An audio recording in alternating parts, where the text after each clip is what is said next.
my knowledge, I beg your pardon, it's reading paragraph 13, forgive me. At the time of the unprotected strike on 10 August 2012, less than 20% of the employees at Korea were members of NUM, whereas 50.57% of the employees were members of MKU. By then, MKU was by far the majority trade union at Korea. Would that accord with your understanding of the factual position in respect of membership at that time, early in August 2012? Yes, it is.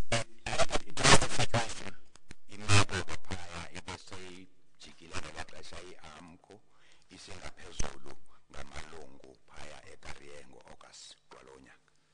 Then I wish to turn to the principal statement of Mr. Da Costa, 17, and I will touch firstly on paragraphs 3.1, 3.2, and 3.4, and I will tell you what the effect is of those. Mr. Da Costa there gives an account of how he first became aware that there was some activity underway by RDRs, and he refers to him seeing a handwritten A4 poster which called on RDRs to attend a meeting. And I just want to ask you this: would NUM, the NUM, ever put up posters that did not identify it as being a NUM poster if it were calling for a meeting? No, if a poster is issued, it bears the NUM's emblem.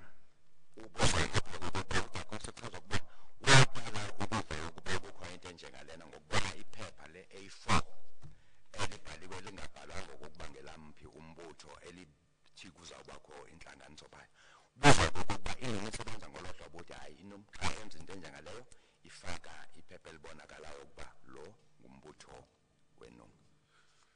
That was on 21 June 2012, and in paragraph 3.11 of that statement, Mr. Da Costa explains that two representatives of a number of the RDOs, some 300 who had come to the office, came in and spoke to him, Makabine and Mufo King, and he says that they were both members of AMKU.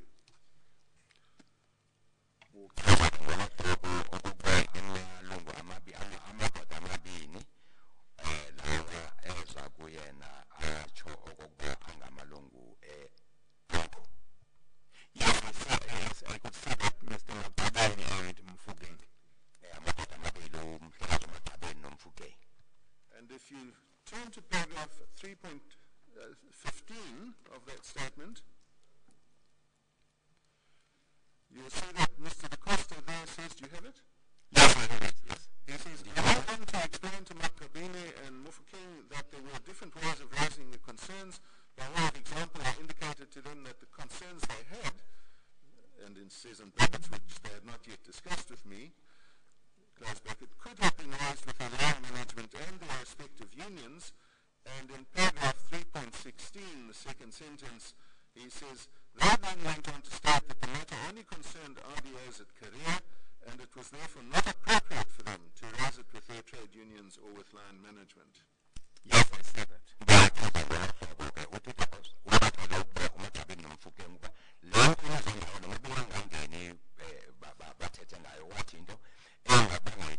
line management kanye nabayiveze ngombutho obamele abasebenzi bathi kuye bona lento ephathelene ne-RDOs kuphela ngoba abanakuyithatha bayimikise kumbutho wabasebenzi. In paragraph 3.18 and 3.19, at the same meeting, the two representatives then identify that they are really after an increase in their remuneration to a basic of 12,500 per month.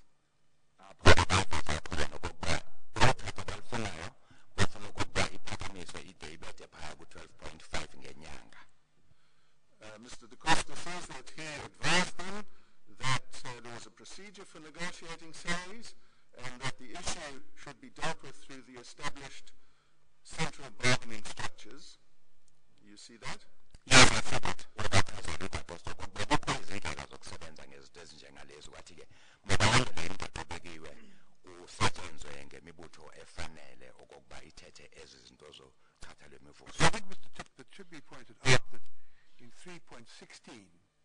says that they said that because it only concerned the RDOs, it wasn't appropriate for them to raise it with their trade unions or with line management.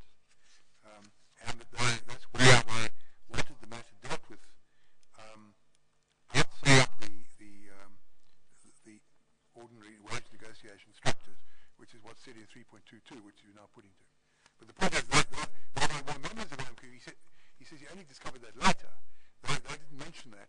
They said they wanted to deal with the matter outside the union structure. So I think it's a point that should be put to witness at this stage. Yes.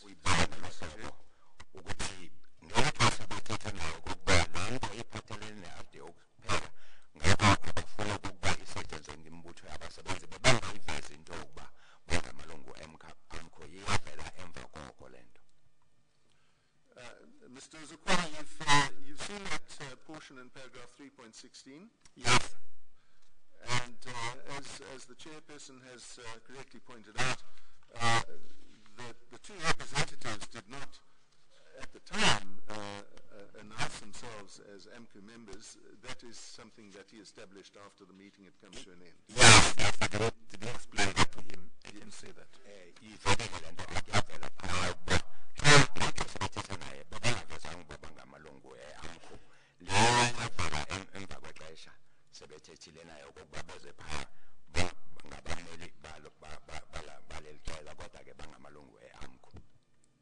And you've taken note of the sentence that the chairperson has read out in 3.16.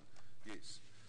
Then, if I may, just go back to paragraph 3.18, after the portion that I'd indicated where Mr. Da Costa said to them that they should take this up with the central bargaining structure, and he then says, and I quote, "They objected to dealing with the matter in this way because, so they told me, they did not want any union involvement in the matter," unquote. Yes, I see that.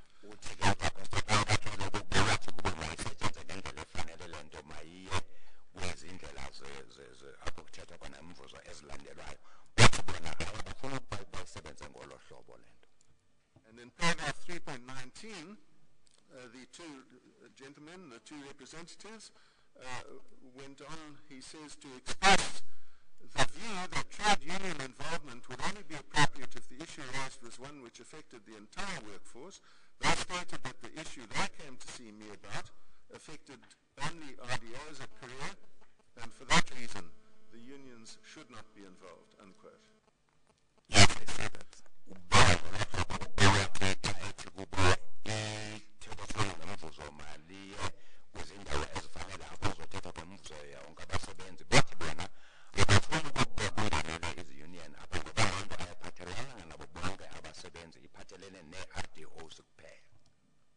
And then still at the same meeting in paragraph 3.22, the second sentence, well, I'll read the first couple of sentences. Quote, "The conversation was an engaging one, which went on for approximately 1 hour.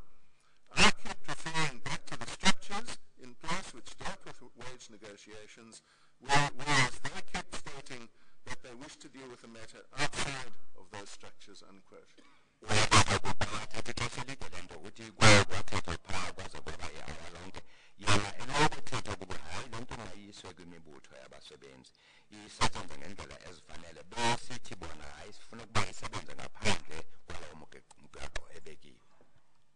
Now, of course, Mr. Zukwana, you were not at that meeting. You're not in a position to say anything about it. But in terms of your understanding of the events as they unfolded, would this description of that first encounter by Mr. Da Costa appear to you to accord with what followed? It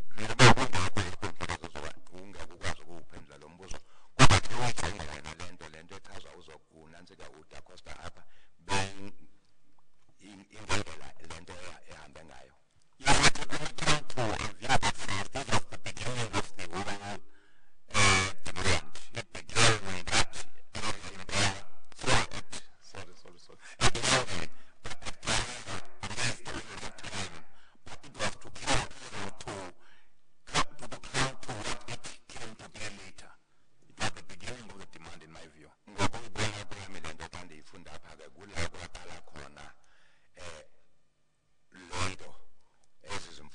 abasebenzi ziqale apho kuseqale ephaya elonmin kuthi emva koko ke yabe siqhubeka isiba yilento eyabayiyo ekugqibeleni. Then I want to turn to paragraph 3.26, which is where Mr. Da Costa deals with the next meeting between himself and the RDOs and their representatives. That meeting was on 2 July 2012, and I'll just summarize. He says that on that occasion, 5 representatives came to him. There was Makabine and Mofokeng. There were 2 others, Machake and Motobi. He established that later that they were AMCA members, and we now also know from the questions put to you by Mr. Mpofu that the 5th person who was there was Mr. Simpiri Boy. Yes. And it will go on record soon enough that he also was a member of AMCA.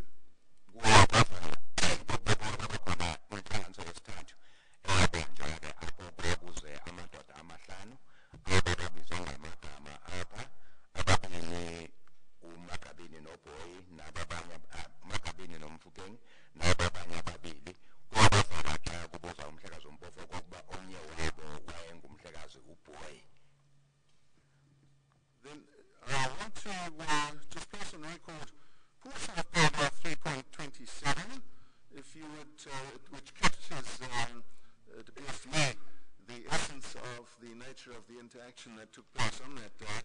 The 3rd sentence, and I'll read it, I'll quote, I further expressed my view that the issue could not be dealt with in the manner in which the RDOs had dealt with it, and that it should take place through the proper wage negotiation process. I then pointed out to them that there was a 2-year wage deal which was still in place, and that the next wage negotiations would be held towards the end of 2013.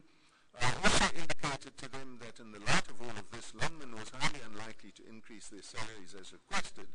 Longman was concerned that if it had started separate negotiations with RDOs, Longman would have been required to be consistent and thereafter negotiate with other individual groupings as well.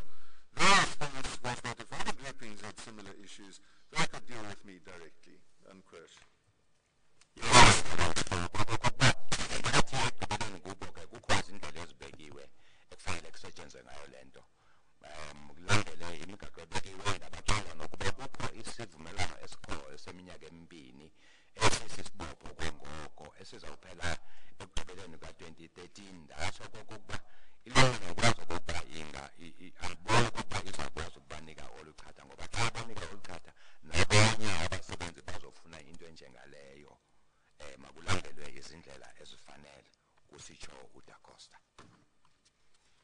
And as is apparent from the passage that I've put to you, Mr. Zakwana, as 7 no later than 2 July 2012, the entire question of the relationship between the RDO's demands and the role of central bargaining had been clearly identified, and they had set out their response to it.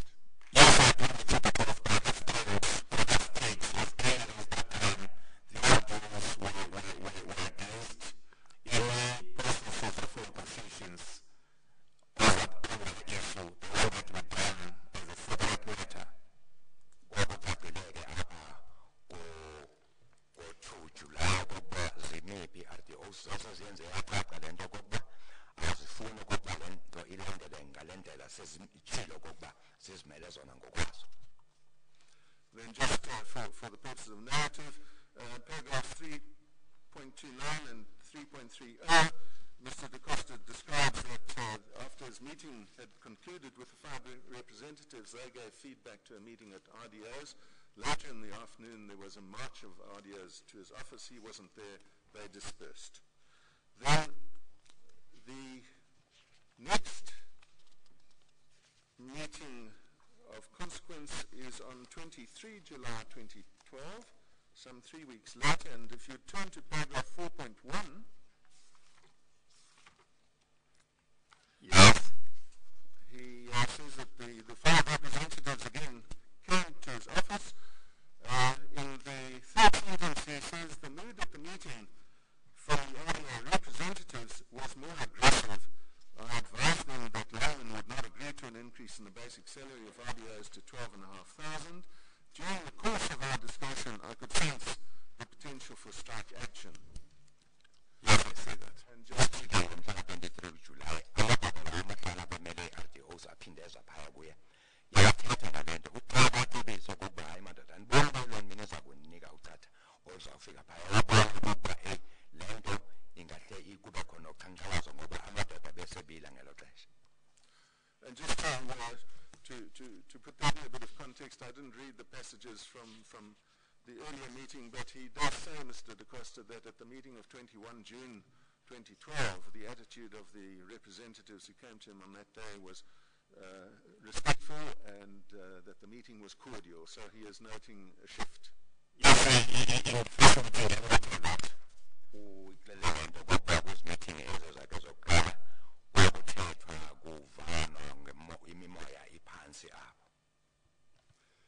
Then in paragraph 4.2 and 4.3, again I'm just going to summarize, there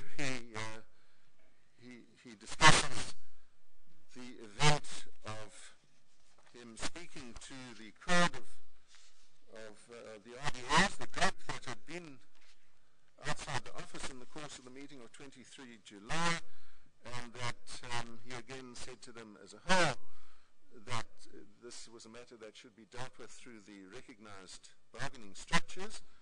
And in paragraph 4.3, he notes the following: after I spoke, various questions were posed to me from individuals within the crowd. I was asked, quote, what do we do tomorrow, unquote. I replied that the RDOs should return to work. I was then asked, quote, how do we return to work when you have not given us what we want, unquote. And says Mr. Da Costa, I stated that if the RDOs did not return to work, this would amount to an illegal strike. All of that on 23 July 2012. Yes, we say that.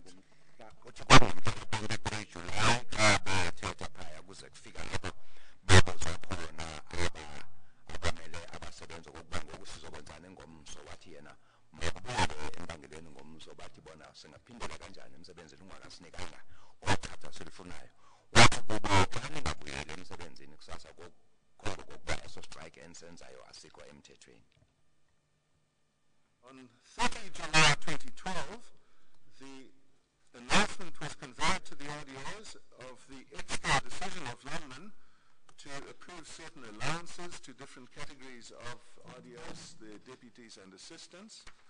You're familiar with that, Mr. President? And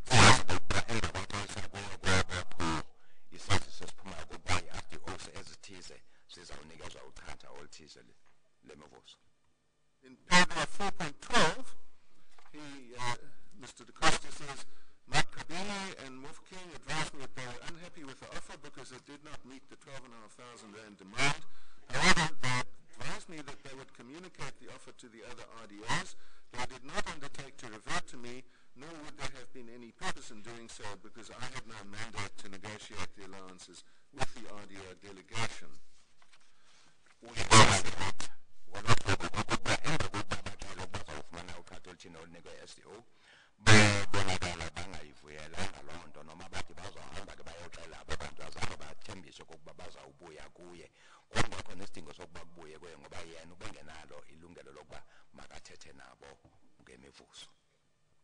You will see from that Mr. Da Costa is alive to the importance of a mandate for the purpose of negotiations. Does that, in a sense, run parallel to the concern which you've expressed more than once about the need for a mandate by NUM, but yes, could negotiate on behalf of RDOs? Yes, it does, because the problem is the people who give you the feedback.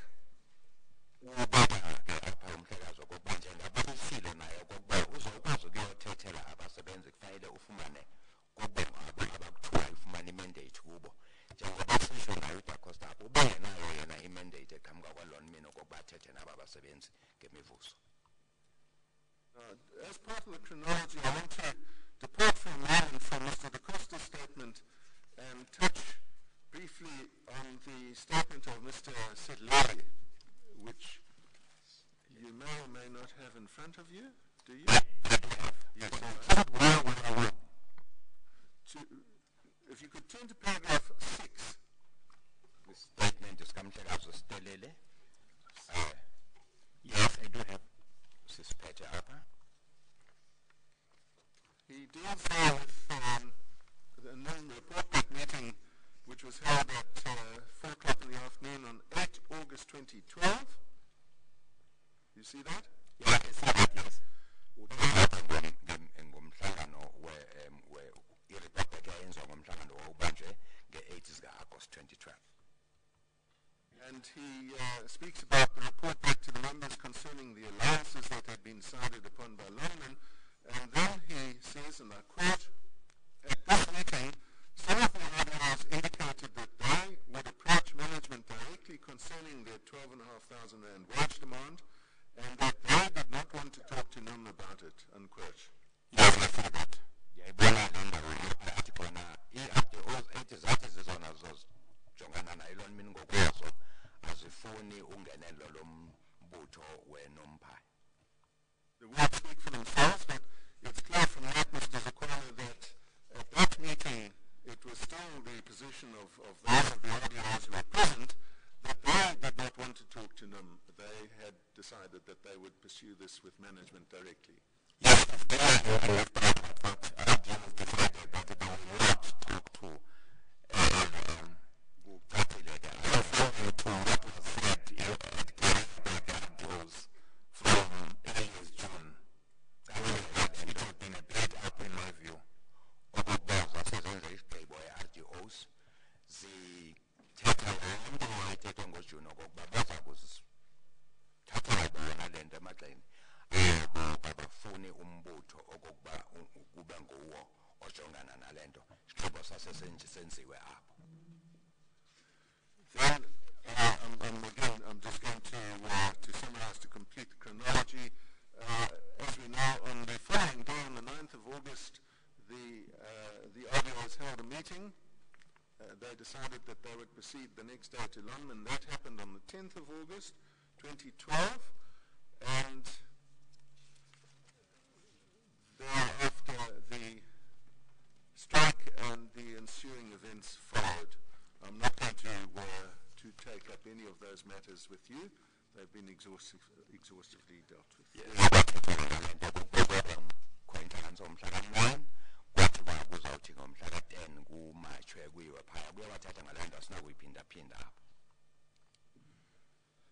Mr. Chair, those are the questions in re-examination.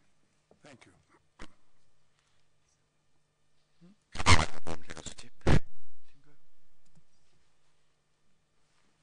Yes, thank you, Mr. Zakwala. You will be relieved to hear that that's the end of your evidence, and you're excused. You may leave if you wish.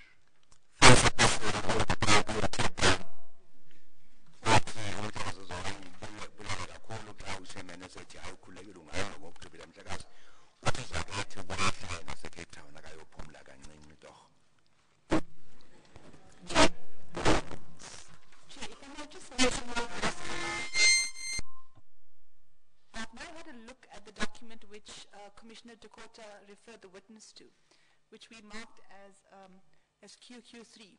That document has been marked as an exhibit already, and it's document RR2, exhibit RR2. So I would ask that exhibit QQ3 be removed from the exhibit list, as it is already RR2. Thank you very much. Yes. Mr. Mpapa, you actually are allowed to call your first witness. Is that correct? That is correct, Chairperson. But I think it's appropriate, in view of the fact that we've reached that stage in the proceedings, perhaps we could take the tea adjournment now, Yes, so that you don't have to start briefly and then have an interruption. correct. We will now take the tea adjournment. I'll appreciate that. Thank you.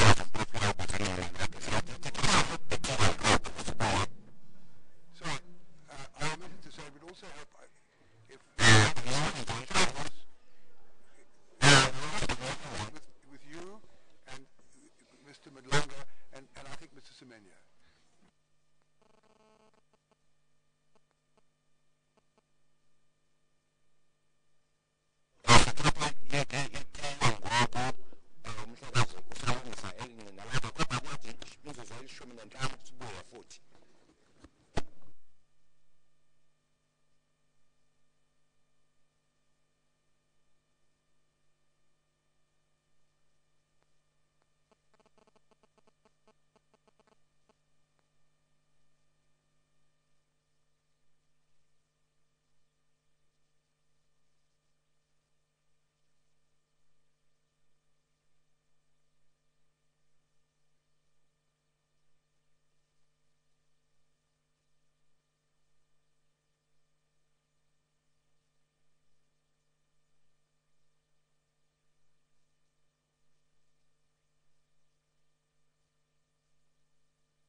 commission resumes. Mr. Mpofu?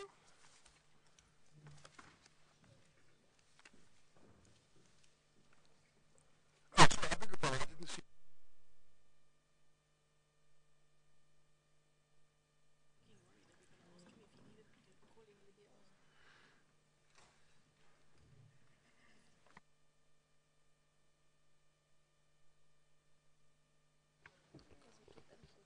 Oh, is he talking to someone else?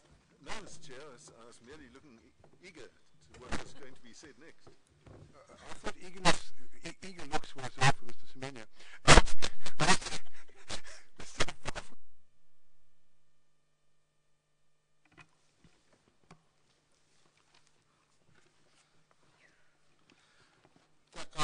Thank you, Chairperson.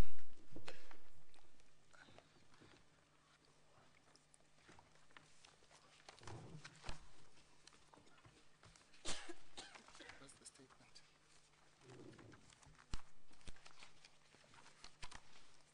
What's this other Mandla? Take this. It's fine, it's fine. This one.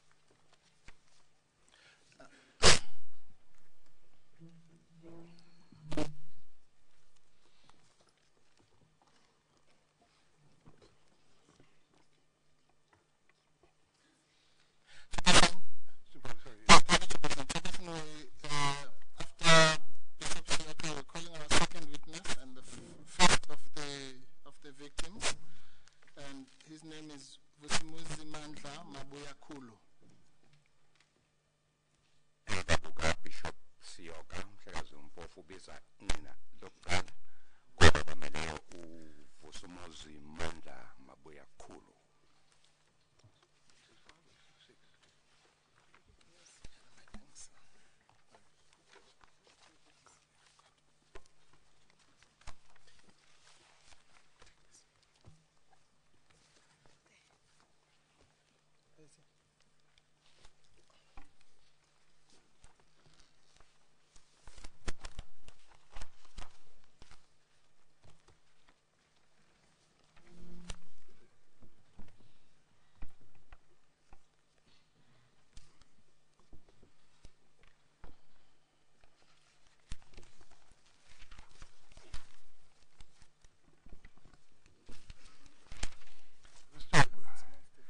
Will you stand up, please? I'm going to swear you in a moment, unless you prefer to make an affirmation rather than to swear. Are you prepared to swear, or do you wish to make an affirmation?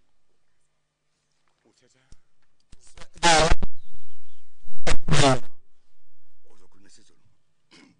Ubuza umhlali ngaphambili ukuthi ungumuntu osithathayo isifungo noma uthanda ukuthi mhlawumbe wenze isiqiniseko. No objection against taking the oath. No objection taken. Will you swear that the evidence you will give before this commission will be the truth, the whole truth, and nothing but the truth? Please raise your right hand and say, I swear, so help me God. Uyafunga ukuthi konke ozokhuluma kule commission kuzoba iqiniso, iqiniso lonke, iqiniso lodwa. Uma kunjalo phakamisana isandla sakho njengami kanjena. Kanje Mabuya Khulu. Ithi inkosi ingisize. Inkosi ingisize. Thank you. You may be seated. Thank you very much. Good morning, Mr. Mabuya Kulu. Morning. Perhaps I should state that his pre-statement is in handwritten form, is already before the Commission as Exhibit XX6. That's correct. And we will give a top copy, which I don't think is being handed in. I don't know. Double X6 brackets 1 close brackets. Is that correct? Yes. Qiniso ukuthi statement sakho siphambi kwe-commission siye sabhalwa. Umgcini ngaphambili uyasiveza. You also filed an exhibit statement from him. Triple B. Should we call that double X?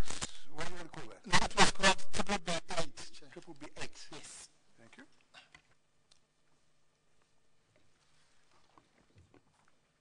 Yes. Please proceed, Mr. Paul. Thank you, Chairperson.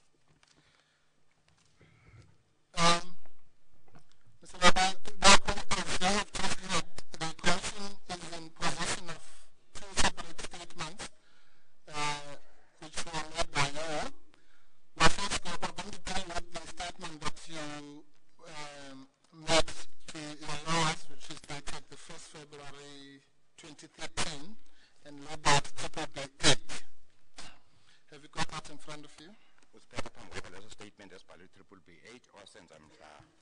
13. I do have it. Kusiphethe statement sakhe senziwa ngalowo mini.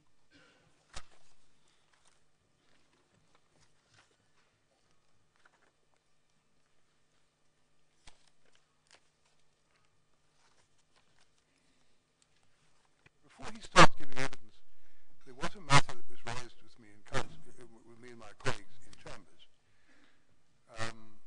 Have you had an opportunity to discuss it with Mr. Tip? Yes, Chairperson, I raised it with Mr. Tip in the morning, not since I raised it with you, but it was raised with Mr. Tip. And what I did not say to Mr. Tip was that I did not intend to raise it specially, but through the witness at the end, which I'm now raising with everybody. Probably the best, yeah.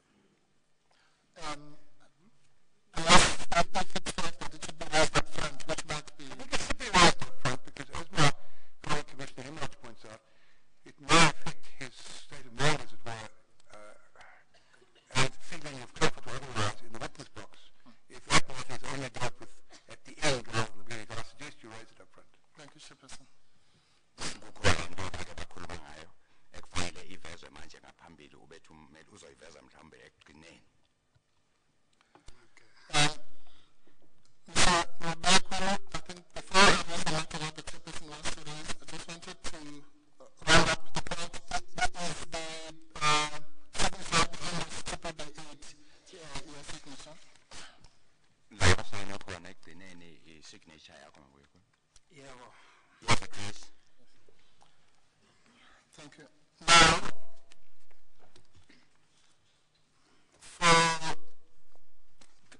for the past 2 days, is it correct that you have been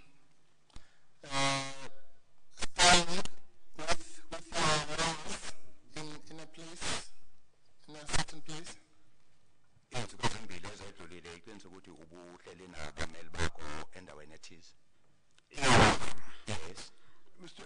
Professor, I'm sorry to raise a housekeeping matter at the beginning. Okay, you don't have a signed copy, a copy signed by the witness. Yes, please, thank you. Carry on meanwhile. Got three. You're going to give it to us now? Yes. Nothing like seizing the moment. Yes.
when you came back from a consultation in Johannesburg?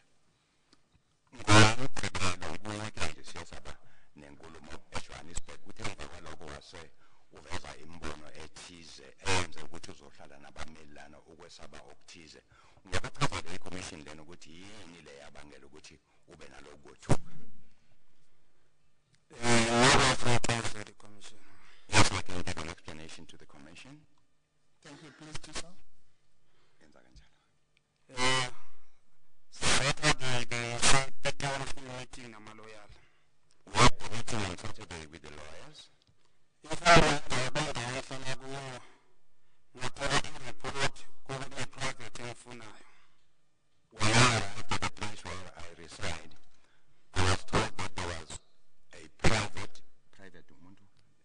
private kunabantu behamba nge-private. People who are driving in a private vehicle who are looking for me. Kwasa ukuthi late kwafika but uyangani uyafuna. Later, another person came to me and advised me not to put up in the house because there were people looking for me.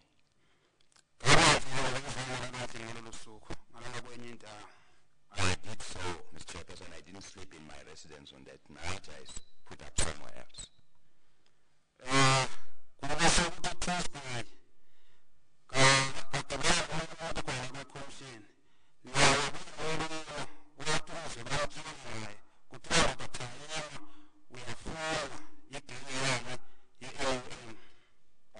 Tuesday, at the commission here, I was approached by another person who said to me, I have to be careful. He's been told that there are people looking for me, and he said these is a gang or members of the NUM.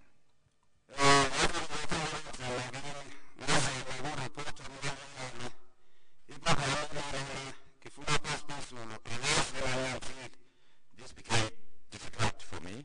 I reported this to the lawyers and said, I am being looked for. I don't know what I have done wrong.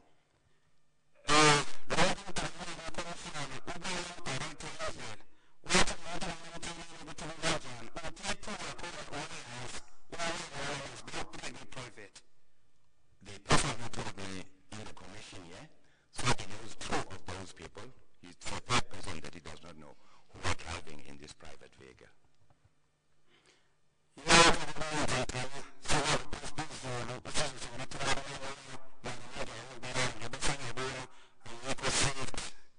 This is what made me so uncomfortable, Mr. Chairperson, ended up being accommodated by lawyers because I'm feeling not very safe. I'm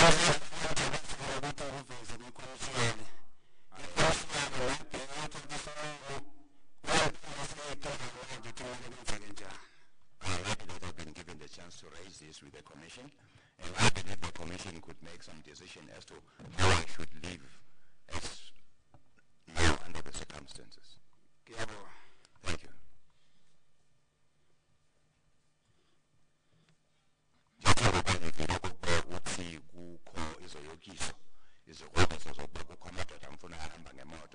Private car. Babini kubo baziwa ufumene lo myalezo phaya wafumana lapha commission. Xa kuba commission yenze isigqibo nesindulo sokuba makaphile kanjani phansi kwale meko afumana akuyo ngoku. Mr. Tip, the allegations made so far relate, at least indirectly, to your client. No. I understand that, as Mr. Mpofu told us, that he raised the matter with you before we started.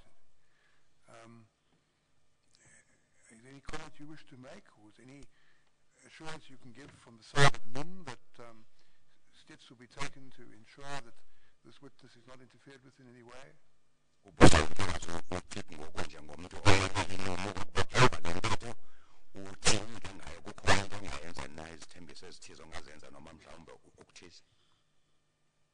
Yes, it is true that Mr. Mpofu gave me an indication in very summary terms of a complaint that would be made this morning, just before we began.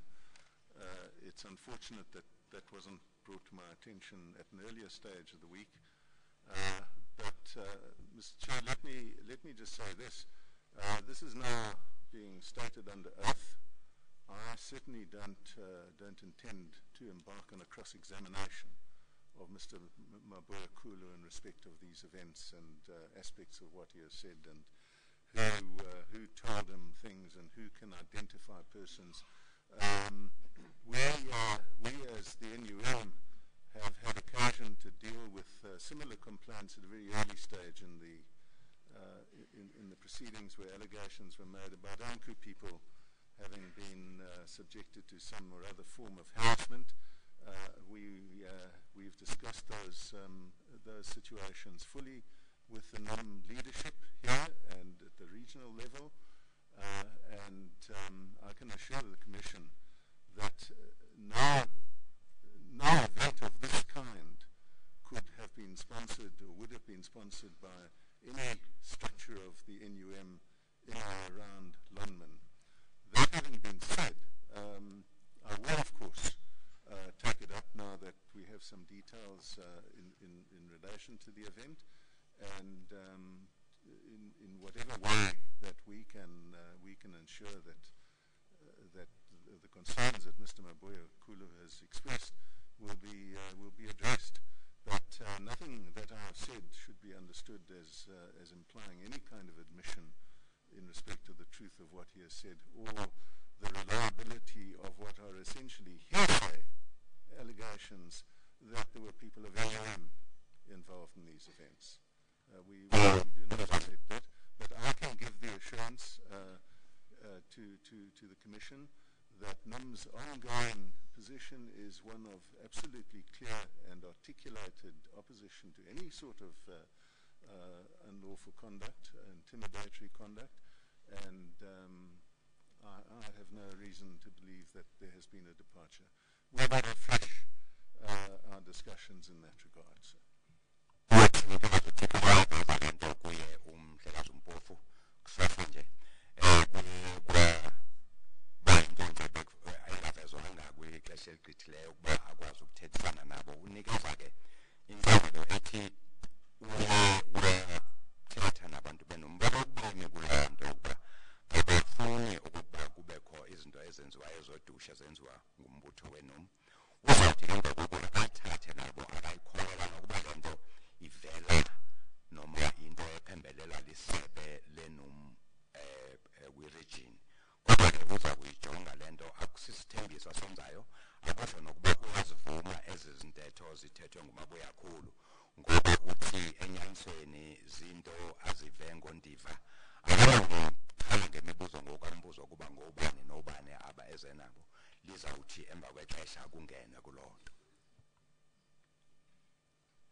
Mr.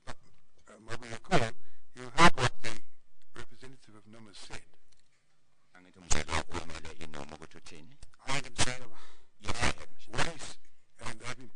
He has impressed upon the local leadership of NUM that any product of the kind that you fear will be followed on and is not to be not to happen.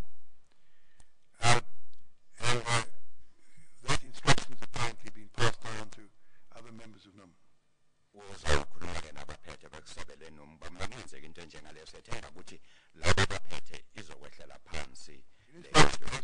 You say that it was a suggestion that people who were looking for you, who were members of NUM, were here at the Commission. I want to say to all those present in the auditorium, up to now, this Commission has proceeded in a very harmonious fashion.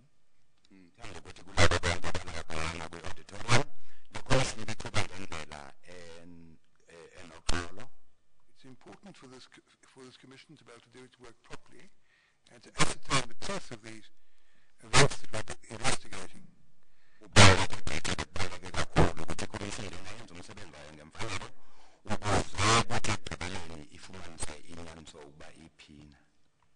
All witnesses who are trying to give evidence before us should be able to do so without fear of any repercussions, violence of any kind.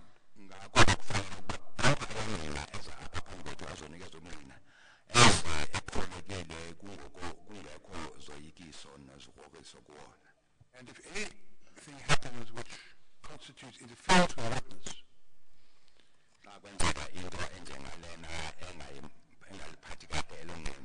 any witness, not just this witness, but any witness, we in the Commission will do our best to ensure that the full weight of the law is brought to bear against persons who are found to be guilty of such conduct.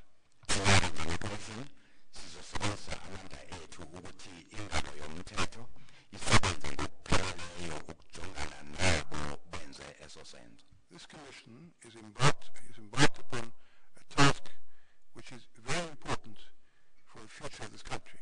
Le commission inikwa ithunjwe ukuba ijonge into ebaluleke gqitha kwixesha elizayo leli lizwe lethu. It is important for all of us that the Commission be allowed to do its work without anyone who attempts to give evidence before it being interfered with in any way. Kubaluleke gqitha ke kule commission ukuba noma ngubani oza phambili ezisa ukungqina makenze njalo ngokukhulu ukukhululeka. And therefore, I trust that all of you who are here present will not only take seriously what I've said, but convey it to those of your friends and associates who are not here in the auditorium today.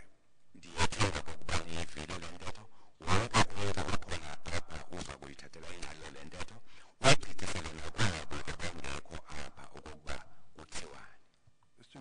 Mabuku, if anything happens which causes you to feel that what I've said has not been taken seriously by everyone concerned, do not hesitate to communicate it to the evidence leaders and, of course, to your own lawyers.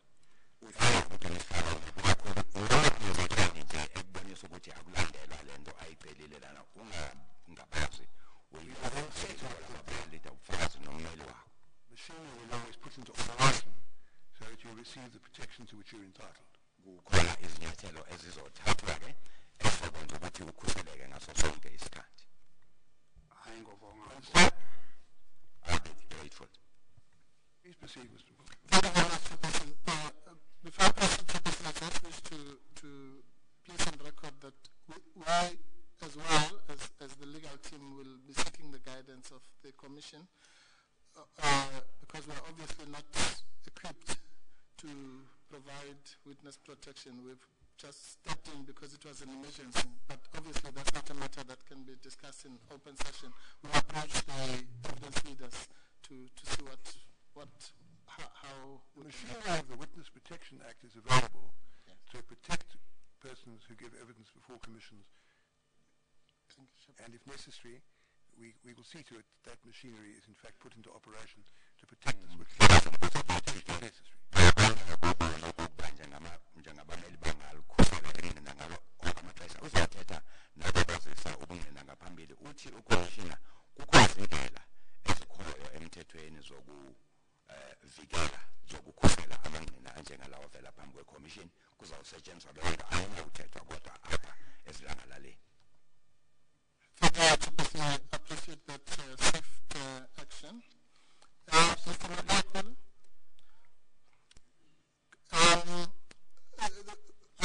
the last question I would ask you, I appointed you to TBB8. I want to read out certain parts of that statement. Sometimes word for word, sometimes paraphrasing them, depending on the importance of the section. But I would like us now to go through that statement.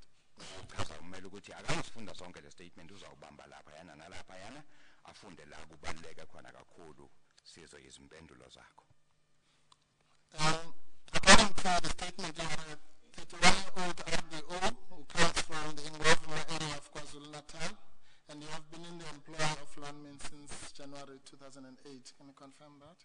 Statement ukuthi neminyaka engamashumi amathathu nanye ingwavuma kwalenhlala KwaZulu-Natal usebenzela kwaloyinmini kusuka ngoJanuwari ka-2008 kuze kube manje usebenza umsebenzi we-rock drill operator kunjalo? Yebo. That is correct. And according to the second paragraph of your statement, on the 9th of August 2012, there was a meeting called for all RDOs from 3 shifts, which was held outside the Vonderkop Stadium to discuss RDO salaries. Can you confirm that? Kunjalo ukuthi ngomhlaka-9 ku-August laphayana eRowland kwaba khona umhlangano wama-RDOs abeqhamuka eKariyeni nase-Rowland nase-Eastern Companies awubanje laphayana. Forgive me for saying, but at which shaft were you employed as a rock drill operator? Ishaft bukuyo iyiphi njenge-RDO? Kariya. Kariya. Thank you.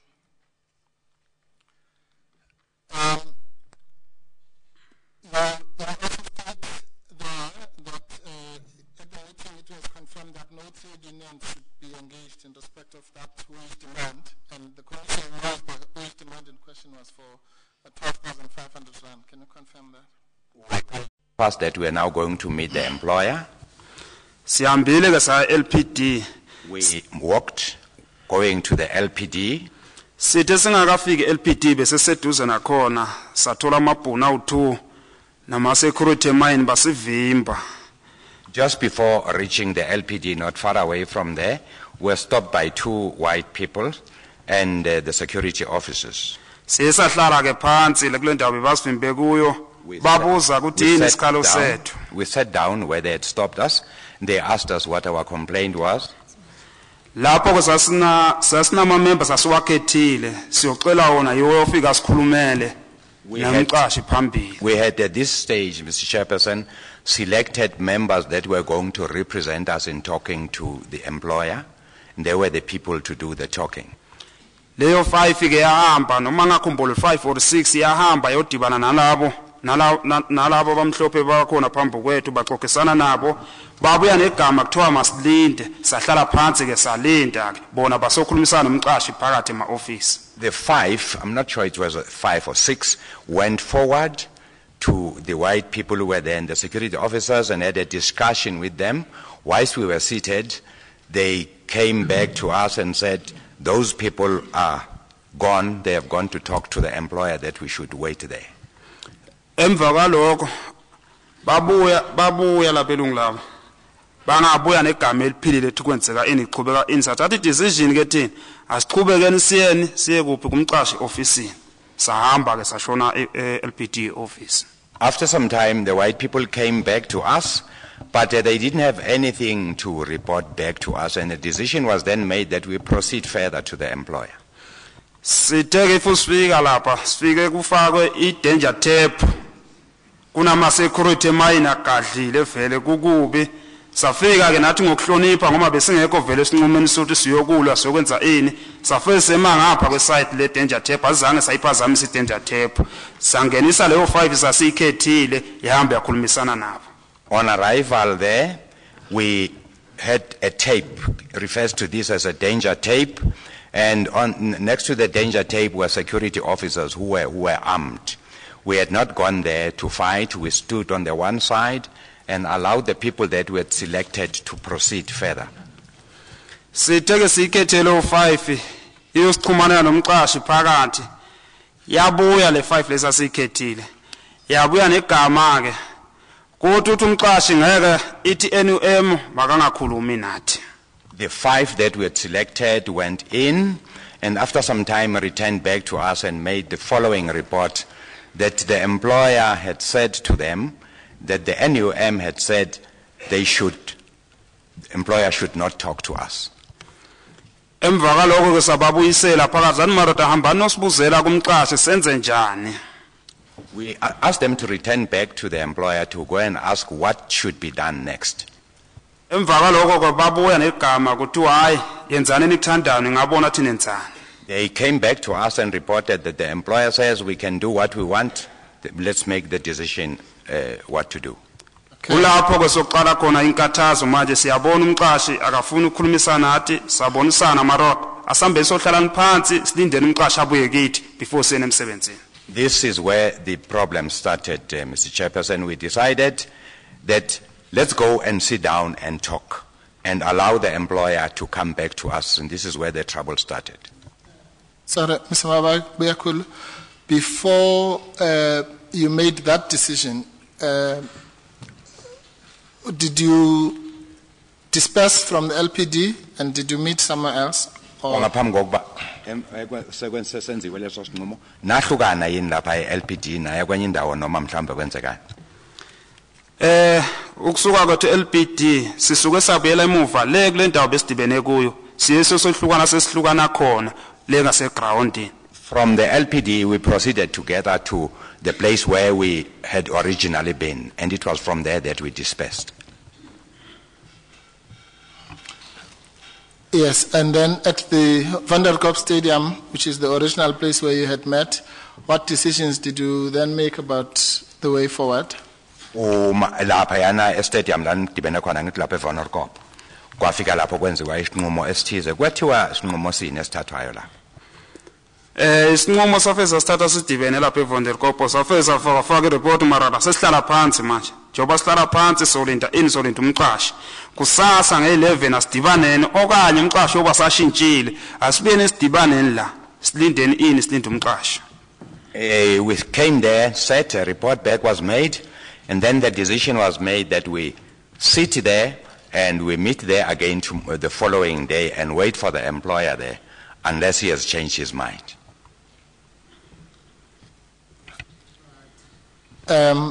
So was the decision then to meet on the 11th and congregate outside the stadium until the employer would speak to you?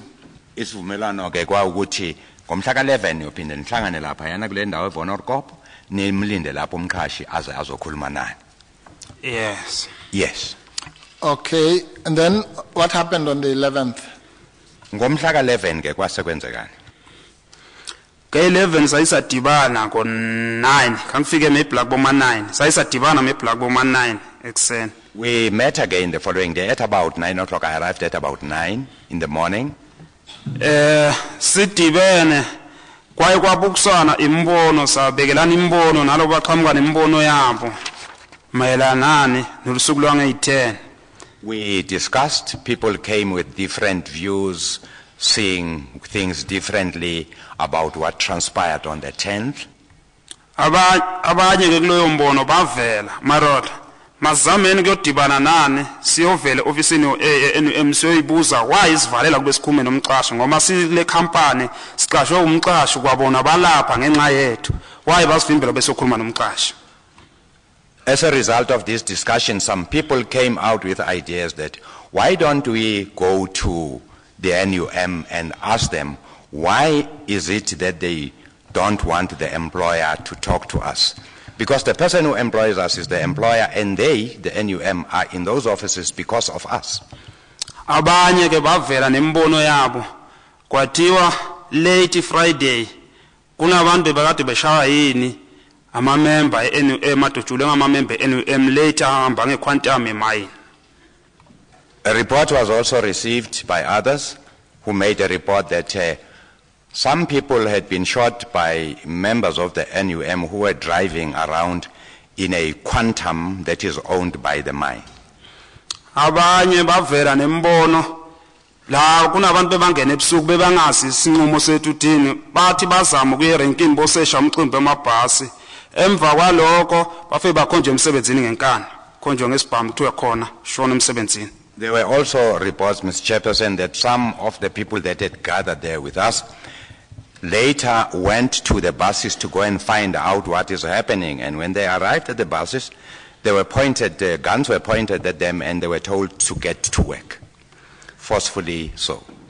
Emva kwaloko kube sibonisene lagcina liphasile igama eliyi1 maroda masiyeni sodibana nani namamember eNUM siyobuza why basivimbela kube sikhume nomqashi. The decision that was then arrived at there was that we go to the NUM to go and inquire from them as to why they do not want us, the employer, to talk to us. Okay, all right. It's common cause that the gathering at that point then marched towards the NUM offices. Where that is correct. But what is in contention is that while you state in your statement that you did not have any violent intentions and none were discussed, there has been suggestions, I wouldn't call it evidence as such, but there have been suggestions that the reason to go there was indeed, or rather did entail some violent intentions, including burning up of offices, the vehicle, and maybe even harming the people. Noma kungakabi khona ubufakazi kodwa ke yavela inkulumo yokuthi isizathu sokuya kweni lapha yana kuthiwa kwakuyinhloso yokuthi niyohlasela amahhovisi enu ukulimaza abanye abantu abalapha yana nokuthi mhlawumbe ngahle kushiswe neoffice lenu neyingqola imoto ezazikhona la. Are you aware of that? Uyayazi leyo nto? No. No. And when you, as you say in your statement that there was an exchange of views which preceded the march, were any of those views, including a call to go and cause some of the violence that I've described? Njengoba uthi kwakhona imbono eyayivezwa ngabanye nabanye lapha yana kukhona yini wake waveza ukuthi makuyohlasela lapha kulabo owabezwa nani nabo? Ayi akekho wavela lapha. No, nobody mentioned that. Right. Now, it's also common cause that the march proceeded through the street that has a taxi rank. Would you agree with that? Kunjalo kwase kwehliwa sekuhanjwa kuhanjwa kuloya mgwaqo one taxi rank kunjalo? Yeah. That is so.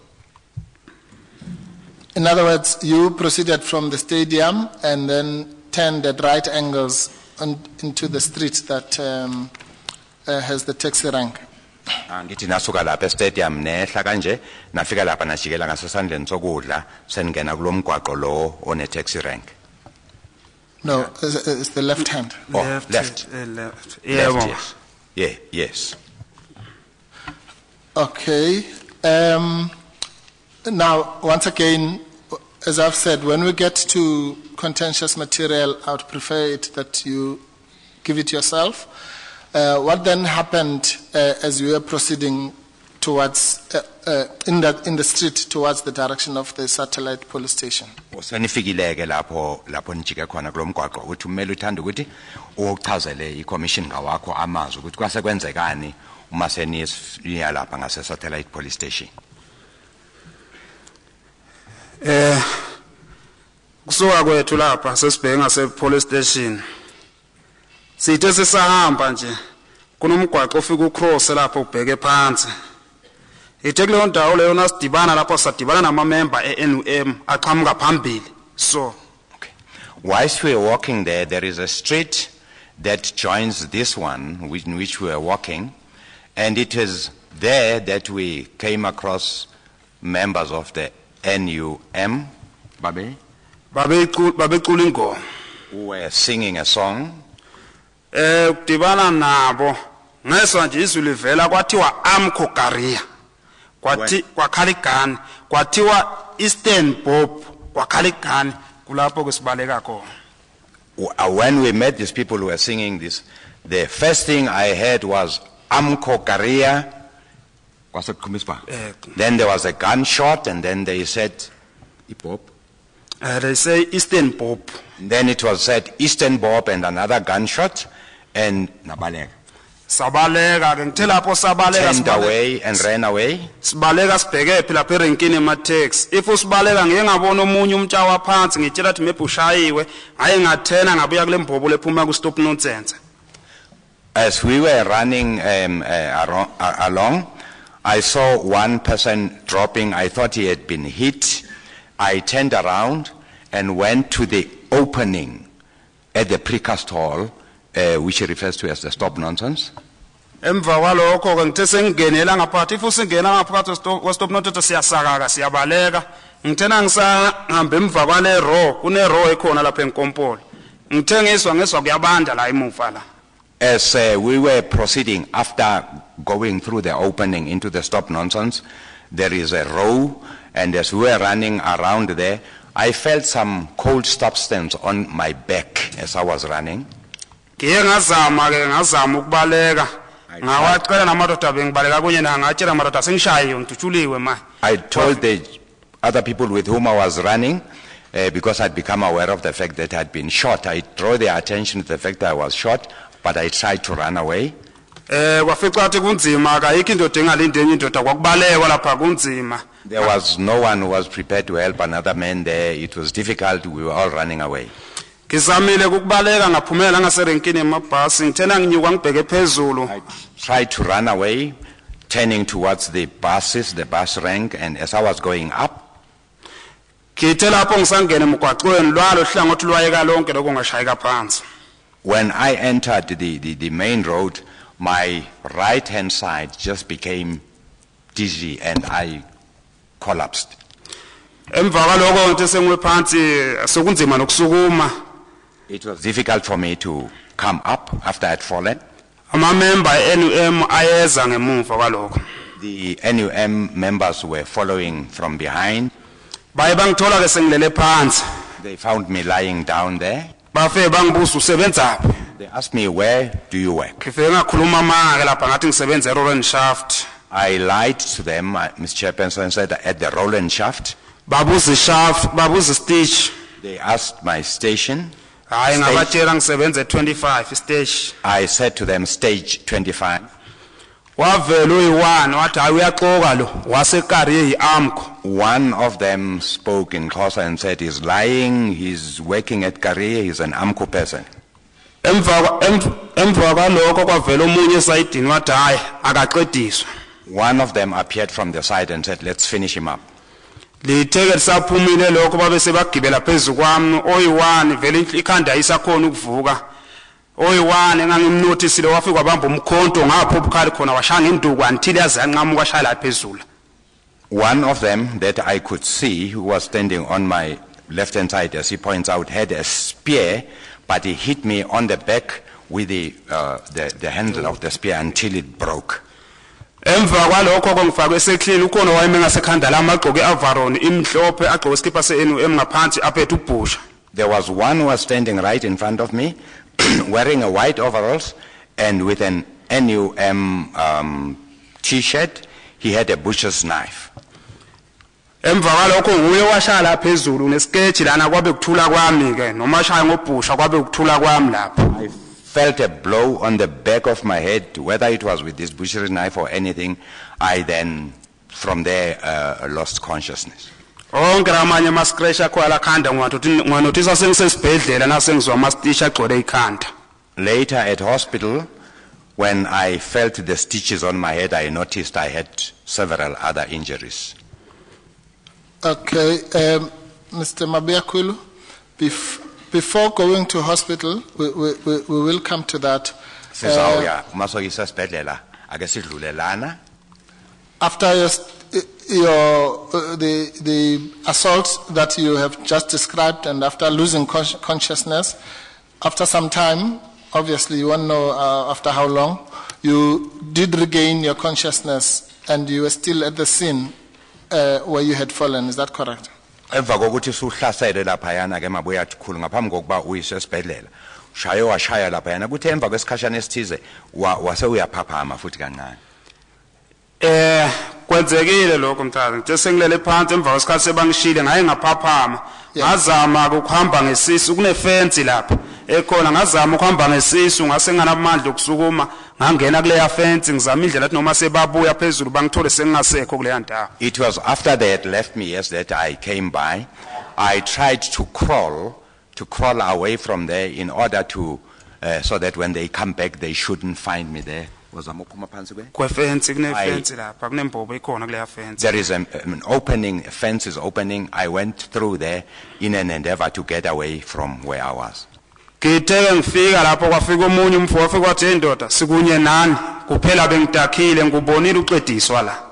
One person arrived there and he said to me, hey man, we are together with you, but I just tried to run away because things were bad here. Ukufika kwakhe kwafica namlizwe silaseliya ngokukhatheka lathi saphuma kancane wabuza inombolo engangisiza khona angayifonela ngithola uncedo kuyo ngamnika ke ifoni ivivelele inombolo ngase ngishayele kwidali kuphela ingalo ayisakwazi ukusebenza ibuye endlebeni ngangishaya nje isemoyeni. Mr. Chairperson, at that time he asked me how he could help me if I had a number that he could dial or anything. I had the number which I'd been trying to dial on my phone, but I had the difficulty of bringing it to my ear. Ngamkhomba leyo nombolo leyo. I then showed him the number. Emva kwalokho wabuyisa ireport hayi sengimfonele and sengifole namaphoyisa ungesabi indoda Rexa. He said to me thereafter, please relax, don't be scared. I have phoned this person, I've also phoned the police. Wazama kwangikhulula yonke impahla ngangigcokile njengoba kwase kunzima wakhulula impahla ngangigcokile ijacket wakhomula isicathulo phansi. He helped me by undressing me, removed my jacket and also removed my shoes.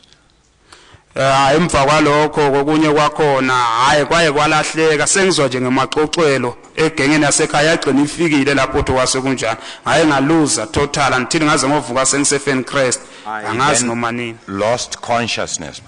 I am told later that some of my people arrived there. I later became conscious at the ngiyavuka sengisesibhedlela napapa mangisesibhedlela sengigcole operation kufakwe inazana sokuphefumuliswa kufaka amapipe okudla ningwa sokufaka amapipe bezama ini bazama impilo ukuthi ngigcine ngiphilile. I came by at the hospital where certain pipes had been put in my body. There were instruments with which I could breathe. I had stitches and they were just trying to keep me alive. Yes. Mr. Mabeyakulu, I don't think it will be disputed that from the scene, while you were unconscious, you were taken to Andrew Safi Hospital.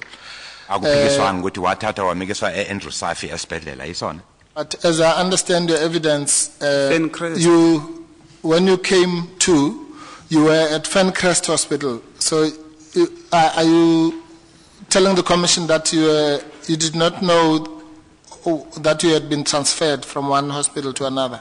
Or at least you were not aware of your first stay at Andrew Safi?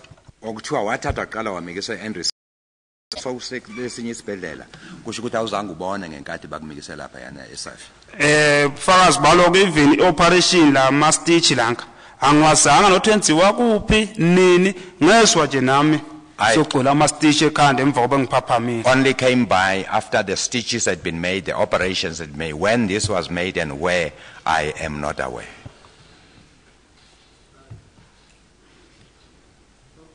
Okay. Now, we know that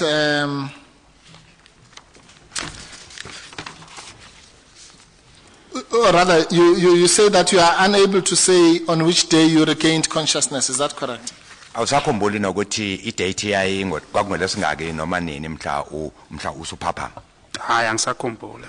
don't remember. All right.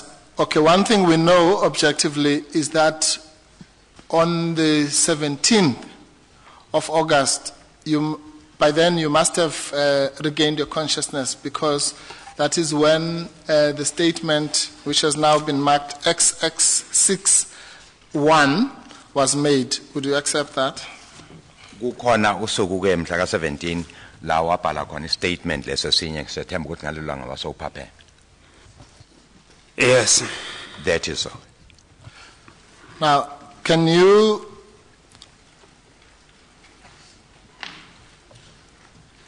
well, firstly, do you agree with everything that is reflected in that statement? Into ebhalwe kulesi statement uvumelana nayo yonke? Hayi okunye kuphambene. No, there are certain things that are incorrect. Now, before we go through those things, can you just explain to the Commission the conditions under which the statement was taken, what happened? Ungakwazi ukuchazela inkantolo yenu ukuthi le statement sathathwa ngendlela enjani, kwakunjani, isimo sasinjani lesikhathi esithathu? Yebo. Yes. Please do. Sichazeleke. Istatement sange-17 kwafika amaphoyisa la. Akufika kwamaphoyisa afika nami kunzima, kwakunzima kakhulu vele. When the police arrived on the 17th, it was I still had difficulties. And kufika kwalamaphoyisa ufika kwa wayifike futhi ajakile ngiyakhumbula noma kufika safilimi ukufika kwa wayifike ajakile amaphoyisa. One thing I still remember is that they indicated to me that they were in a hurry, though I'm not quite sure about this. Ayaphikisana ke ayelinye lakhona lathi hayi lona kangabhaliswa statement abantu ababhaliswa statement abantu abalimele nge16. There was an argument between them. One was saying, no, don't take a statement from this one. The people who are making statements are those who were injured on the 16th. And futhi sibuye siphazamisana ayini siphazamisana ngelanguage sitswana sami siphelele endleleni. And one other thing ngesitswana lapha manje nami ngipractice nje lokuncane amagama eEnglish iphelele endleleni. One other problem I had was that they were addressing me in Setswana, and my Setswana is not up to date. I put in English and a word there and then.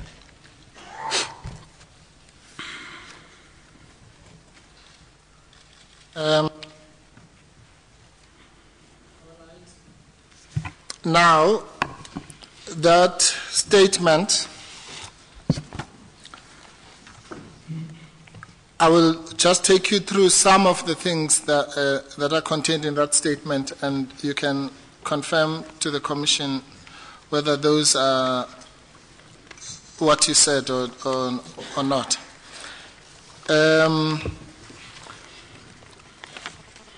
Well, okay, I'm addressing the Commission now.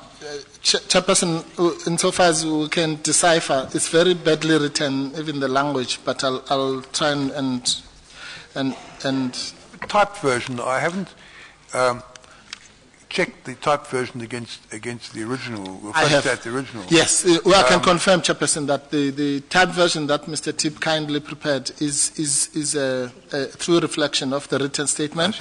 But when I say badly written, I mean the language rather than the graphic, the actual writing. Type khona lesibhale ngesandla kodwa ke bathi baqinisa ukuthi kubhalwe into eyodwa into abhekene nayo ummeli ulwimi olusetshenziswa.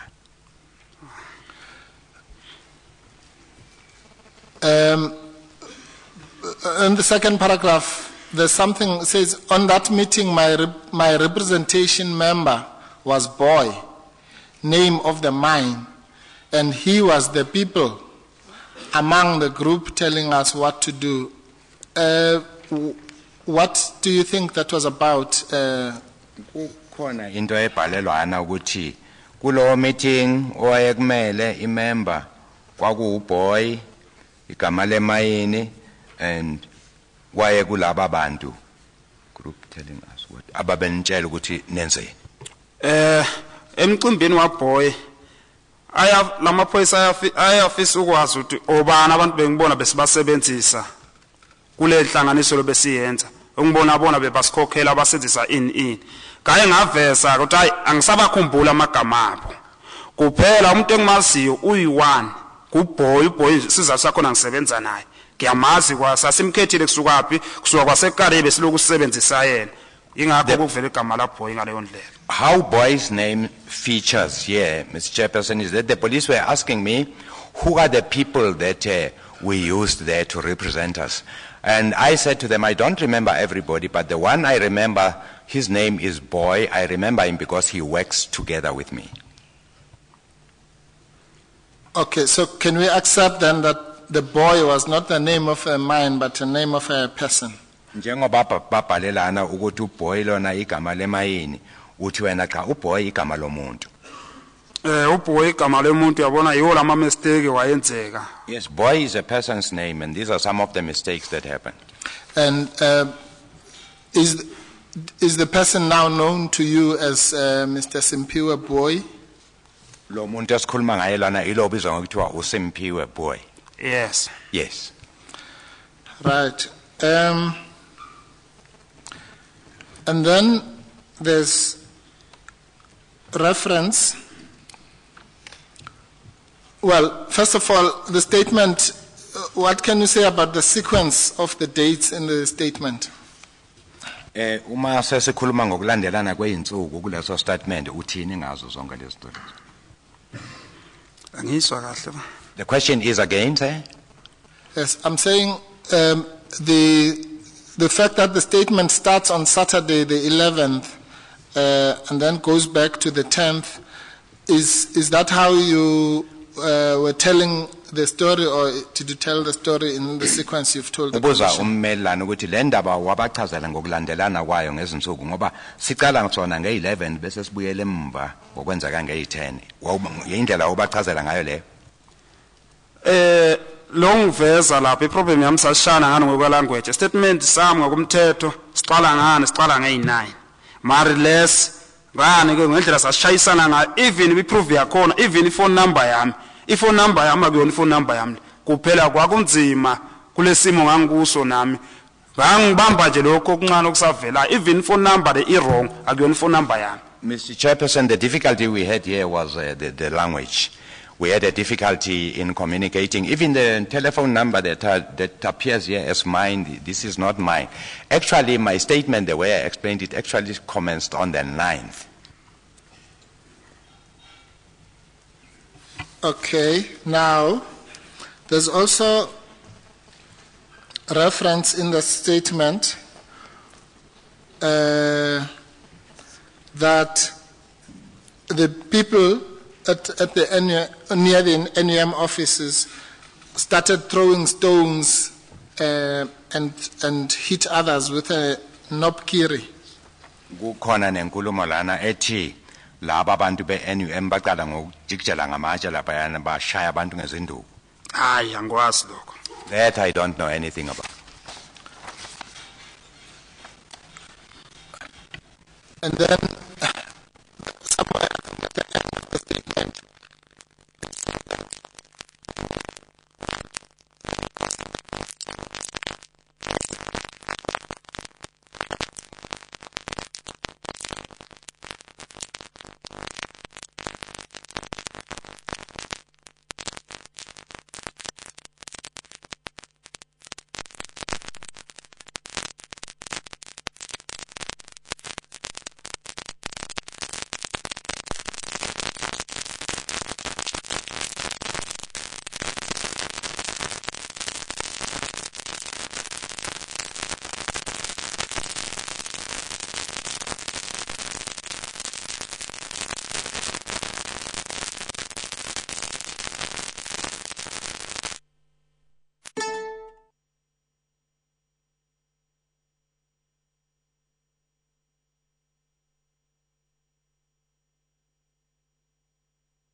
that's a new sentence.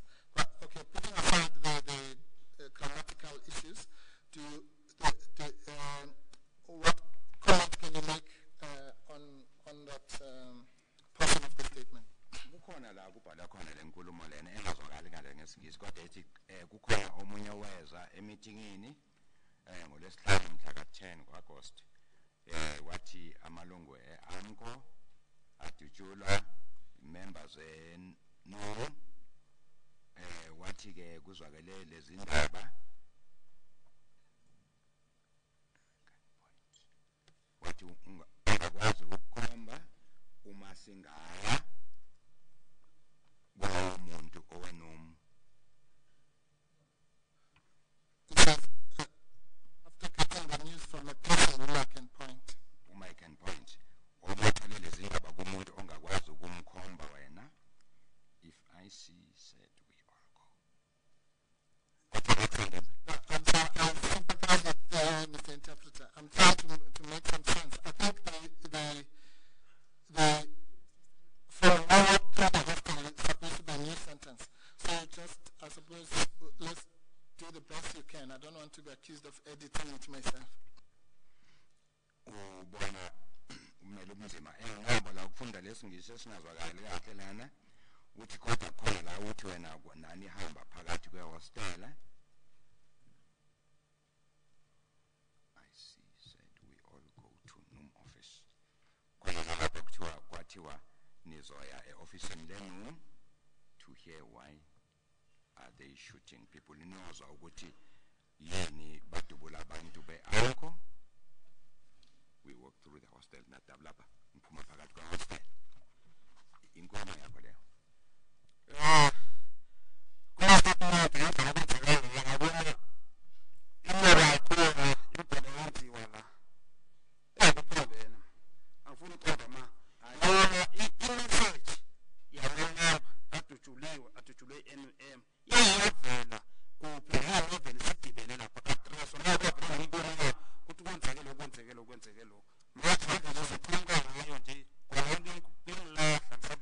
The report was in fact made on the 11th whilst we were meeting there about the shooting.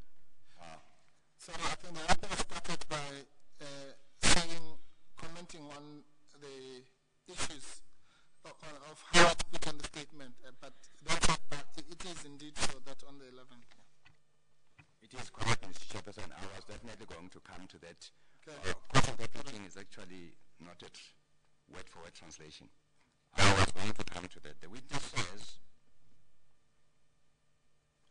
the talk of the shooting was mentioned in the meeting of the 11th. But how it came about to be written here blows my mind. It's totally confused as it is. I'm sorry, I think it's my fault. I disturbed you. And then he said something about the fact that on the 11th, indeed, there was talk of some events related to that. Yeah. Yes. Maybe I'll just ask the witness to repeat. Awuphinde futhi mfethu uyamphazamise kule lapha uthe lendlela ibhale ngayo lento lena wathi kube khona umbiko wavela nge-11 ngokududula uchaze lapho.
so but to clarify this, whatever is sought to be conveyed in that paragraph that we read to you, to read it to relate to your earlier evidence that on the 11th, one of the issues that was raised was pertained to things that had happened on the 10th.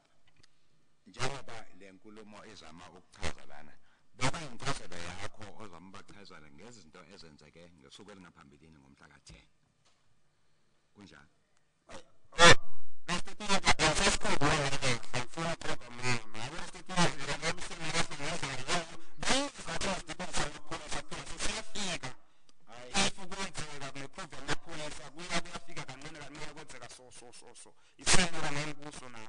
Mr. Chairperson, because of the condition in which I was at the time, I didn't even know that there was a police statement, but after reading through it, I started seeing that at one or the other time there were policemen there, but the statement is so confused that it confuses me. Okay.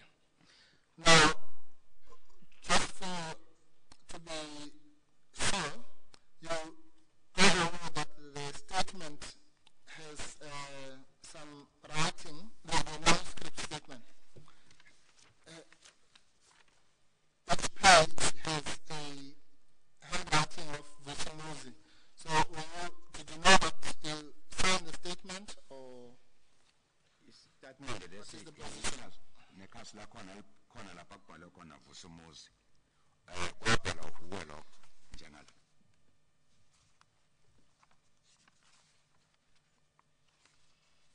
wakubhala wena no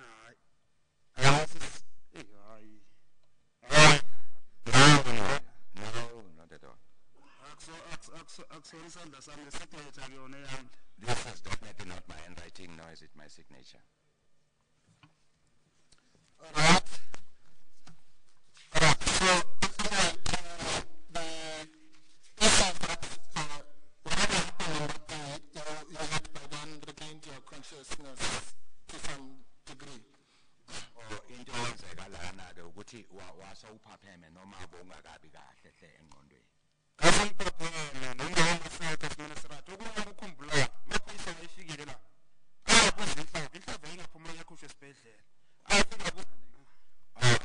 was conscious at the time, though I was still not in a right state of mind.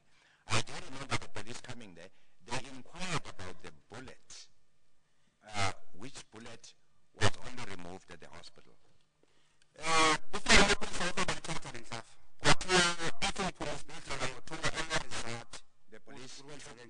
The bullet, and I was told that on my discharge from the hospital, I would be given the results.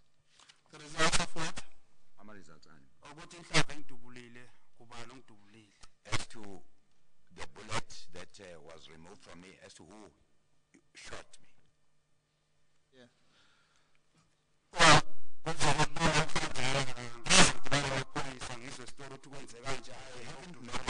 up to today, and no explanation was given as to the shooting, my shooting. Right. Well, the proof to follow up and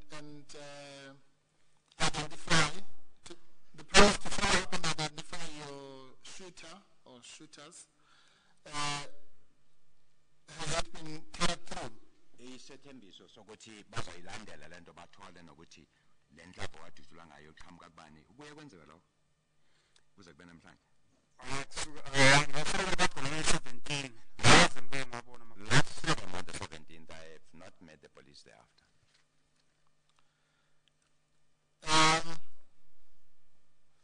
Okay, well, while we are on that topic,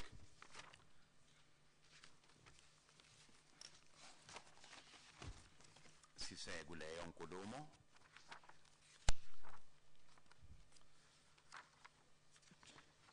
just to make that sure, because from your last answer about the last time any policeman spoke to you was the 17th, then the answers to the following questions would be self-evident, but I'll ask them anyway. Uthi wabhena ukukhuluma nomphathi mhla 17 umbuzo olandelayo uzocacisa kangcono. If you go to X35, X35 is the statement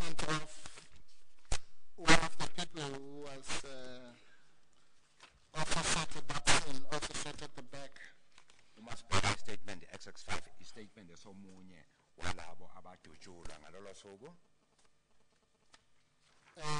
Chairperson,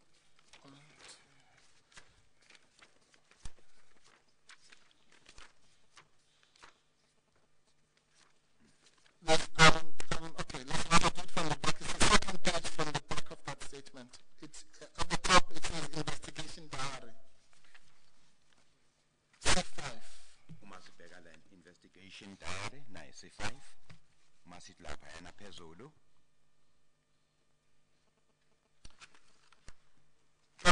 You see the paragraph 6 Angithi uyabona ama paragraph nangu number 6 lana. says that the suspect here is Mr. Brown, whom we now know to be Mr. Sitelele. Kuthi If I can just read it all. And his other 7 NUM members who started shooting at the marchers before they could enter the gate. You see that part? kuthiwa lana ke abahlolwa uMr Brown lesazi ukuthi Sitelelo ehamba nabanye ababeyisikhombisa amalungu enom abadubula abaqala ukudubula badubula laba bantu babemasha lapha ngaphambi kokuba bangene egate. Uyayizwa le nkulumo? Yeah. I understand that, yes. And then number 8, Masiza la ku 8 it says Mr. Julius Miles Brown should be thoroughly interrogated to clear as to who was part of the people who I don't know what that word is. I suppose who were, something like that, defending their property. kuthiwa ke lana Thank you. Mr Julius na uBrown kufanele balandele baphambe kakhulu bekwazi ukucacisa ukuthi kwangobani labanye ababenabo uma bekhusela indawo yabo bevikela indawo yabo. Yes. And then on the next page, dated the 21st of August, it says, docket received from inspection and instructions are noted and shall be complied with. Kubhekela nokuthi docket latholakala libuya la beliyohlolwa khona imiyalelo ebhalwe lana izolandela. Now, since that decision to follow up and interrogate people and all that, to deal with the suspects, have you ever been contacted by members of SAPS? And as I said, the answer I think is contained in your previous answer, but for the sake of completion. Asiqodelele lana ke njengoba uzile ekubhalwe imiyalelo enikezwe amaphoyisa ukuthi makenzeni babaza yini kuwe emva bakulandelela ukuzobuza noma mhlawumbe ukuletha ireport ethize kuwe. Angiyeza amaphoyisa empilweni yami. Ngagcina nge-17. The last time I saw the police was the 17th and never thereafter.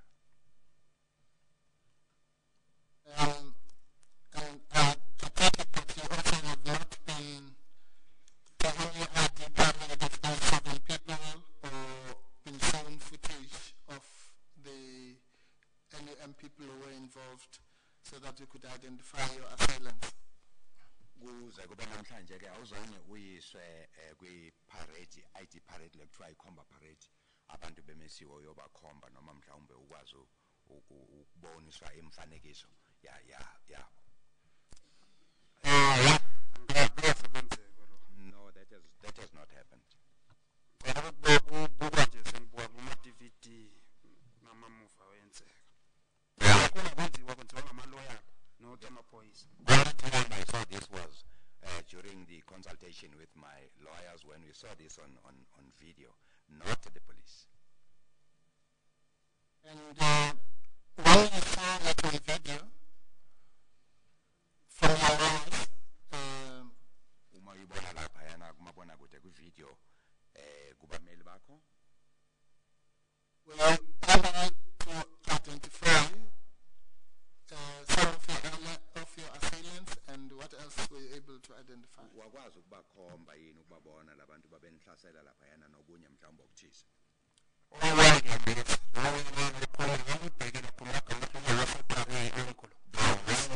could point out very clearly it's a person I know. It's the one who said to the others, I know this man, he's from Korea. As I was lying down.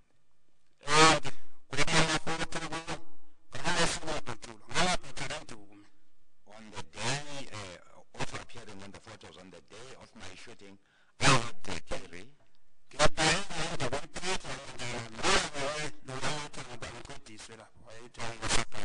saw my theory there. It was being carried by the person who said I should be finished up there because I'm from Korea. Before we get there, firstly, that footage, did you see it in the past 2 days? Leyo mfanekiso ibonile kula malanga amabili edlulile. Kule ntsuku ezimbili ezendlule bakhombisa yona. Tuesday or Thursday, It was during this week, yes. I think it was Tuesday or Thursday.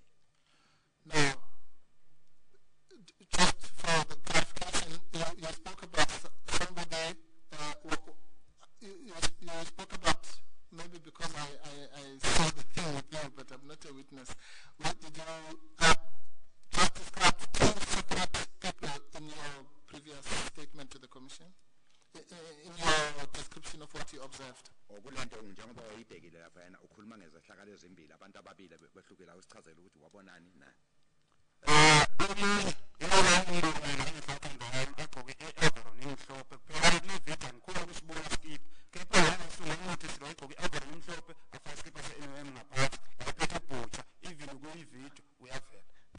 one person I could identify, it's the one that was on the day as I was lying there, was wearing a white overalls with an LUM skipper and a butcher knife, which also appears on the video.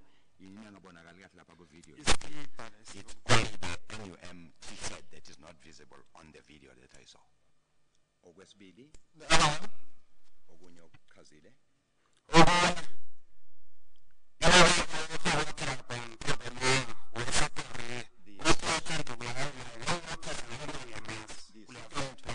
person that I also know is the one who said I am lying, I'm from Korea, who appears on the video carrying my stick. Chairperson, could we play the footage? Or could you do it maybe when we... Am I ready to show it? It's not long, Chairperson. No. Chairperson, they are ready and they're very short clips. I thought let's have the videos now, and then possibly we can take the adjournment Afterwards. and he can continue questioning after lunch. If I could just indicate, Chair, for the benefit of the parties, that the videos are SAPS hard drive, /videos, /2012-0811, /AMCO 2012-083, 089, 090, and 091. Umfanekiso ozobonisa laphayana izovela laphayana isithombe lesi esikhuluma ngaso kuzothi emva kwalokho ke bese sithatha isikhathi sokuphuma kuyodliwa kuye emva kwalokho. If we could mark these videos CCC 1.1 to 1.4. I might ask you to pause at particular points. Okay. Mr. Mabako, if you can use that screen, if you want to get closer to it, with the permission of the chairperson, you can get closer. I think it will be clear from here.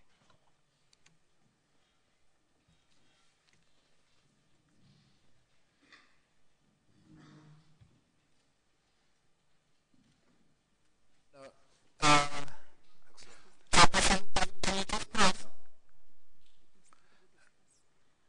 This is a different footage, but for the sake of saving time, I might as well play all the footages, and I'll ask questions on what I was dealing with, but just so that we don't have another pause, we'll play all of them. They're all short, Chairperson.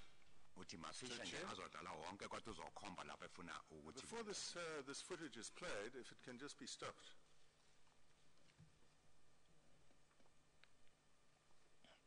Just need the guidance of the Commission, because this now is evidently directed towards establishing people who are said to have committed assaults.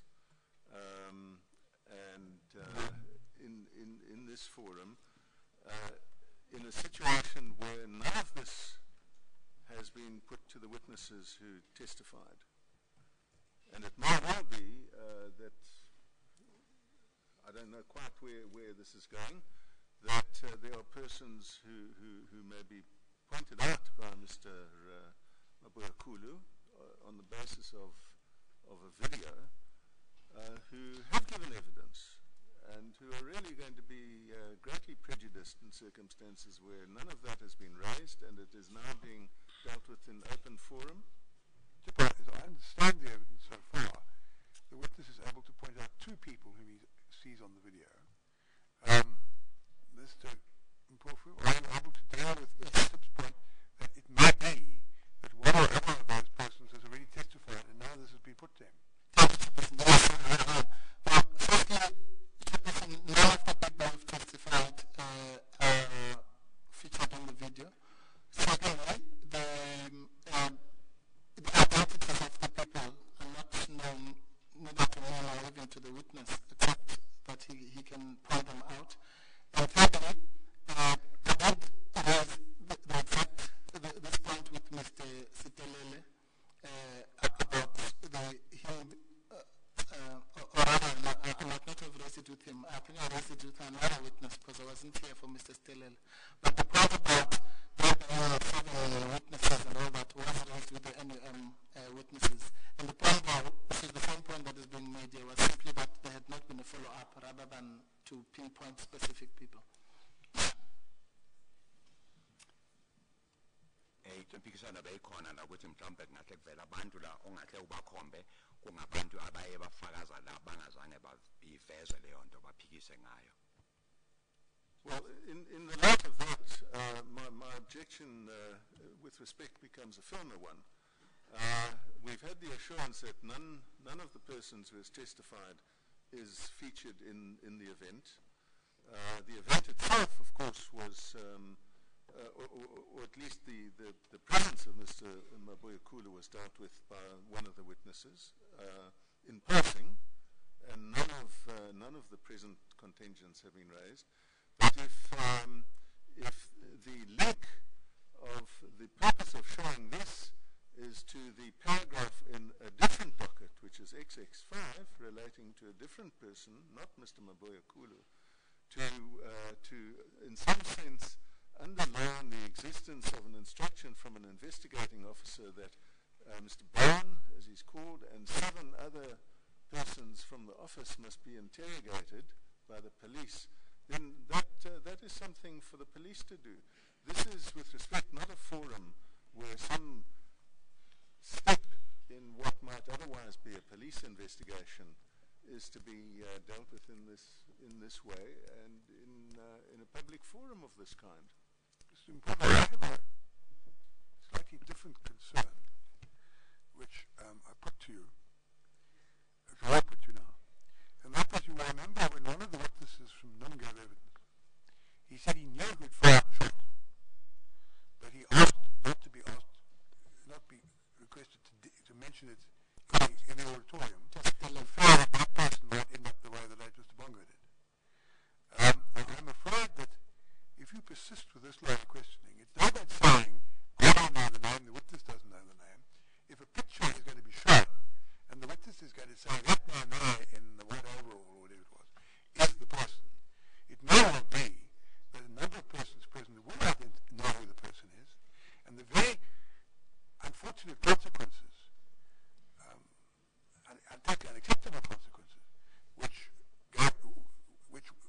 we wish to avoid by the procedure followed earlier, would then come about. So I think that, I see it's now 1 o'clock. Perhaps, I know it's undesirable to proceed with the video now, but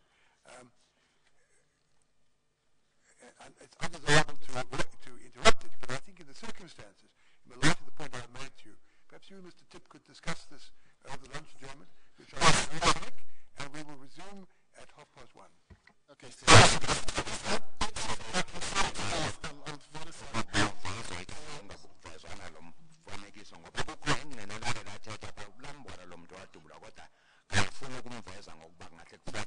impilo yakhe engcebekweni ngoku xa elingqina lizakwazi ukuba limkhombe loo mntu abantu abahleli phaa bazabona ubani lo kwakuthethwa ngaye uthi bayigqibe loo nto phambi kokuba sibuye.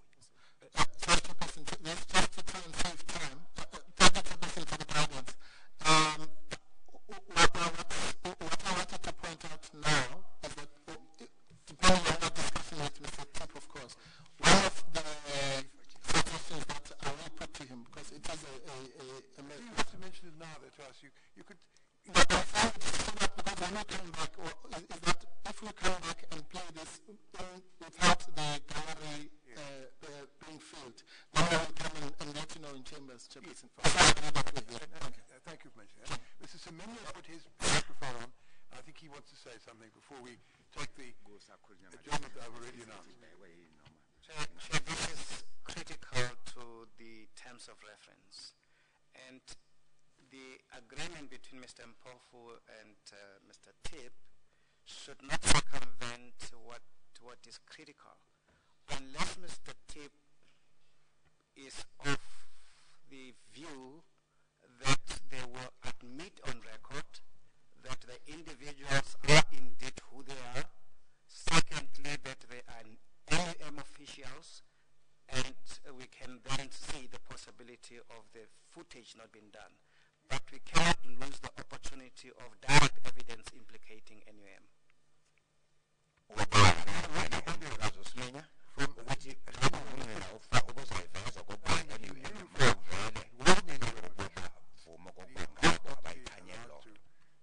Asked not to be requested to mention the name. So we already have on record that the shots were fired by a NUM official. That's not challenged, that's common cause. I think that may have happened while you were away.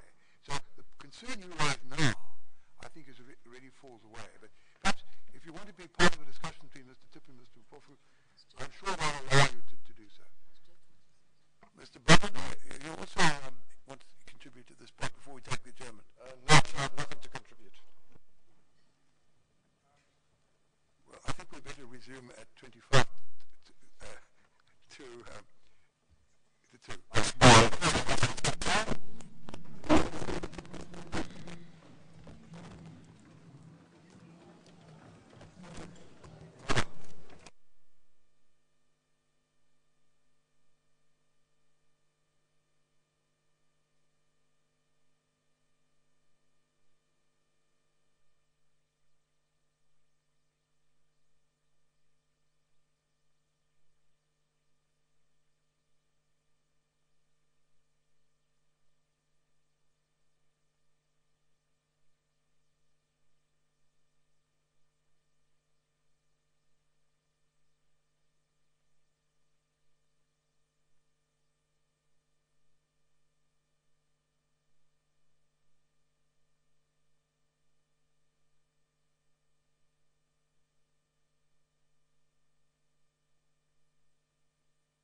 but without necessarily showing the footage. I must add, Chairperson, that at a later stage, I'm not seeing the footage. In fact, let me, because now I was going to show it for a different purpose, but now that after this controversy, I can't avoid showing it at all. The particular one with the people, but I'll put the observations to the witness. Thank you.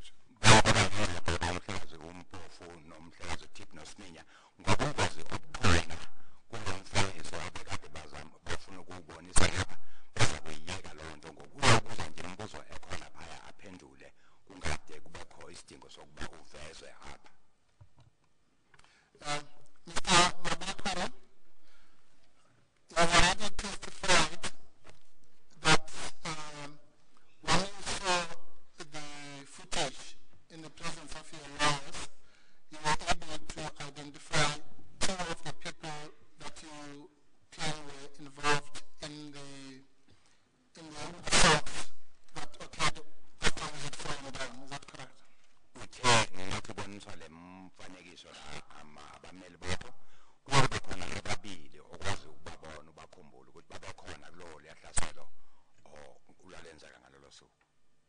Yeah. One of them you were able to identify because of his clothing, which was a white overall and an NUM t-shirt, although I said the NUM t-shirt was not very rather visible on the footage.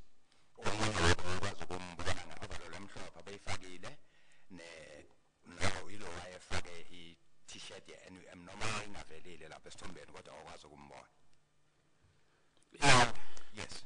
And the other one you were able to identify as the person we said you must be finished off, but on the video you were able to identify him among other things because he was carrying a stick.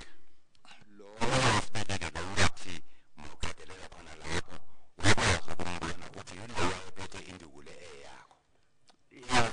That is correct.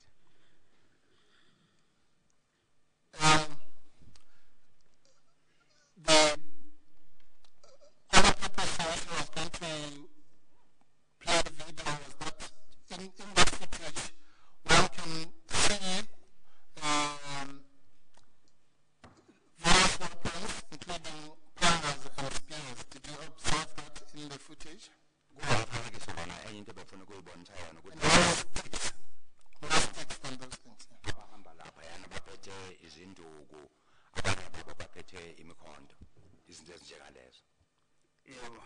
Yes. Thank you, Chairperson. I think those would be the issues covered by the footage. Thank you. Do you know the examination? Thank you, Chairperson.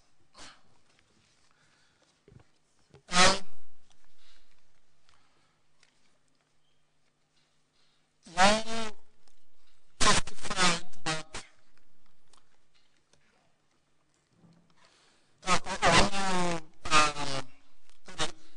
when you regained your consciousness at Fancrest Hospital, you discovered also that you had some stitches on your head. Is that correct?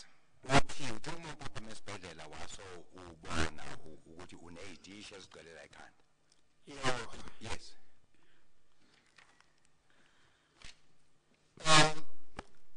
The police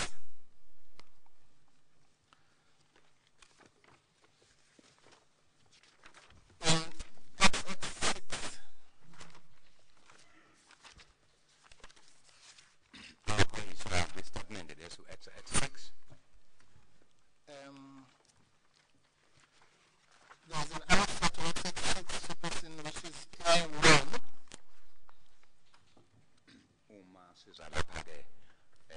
Let's turn to K1. The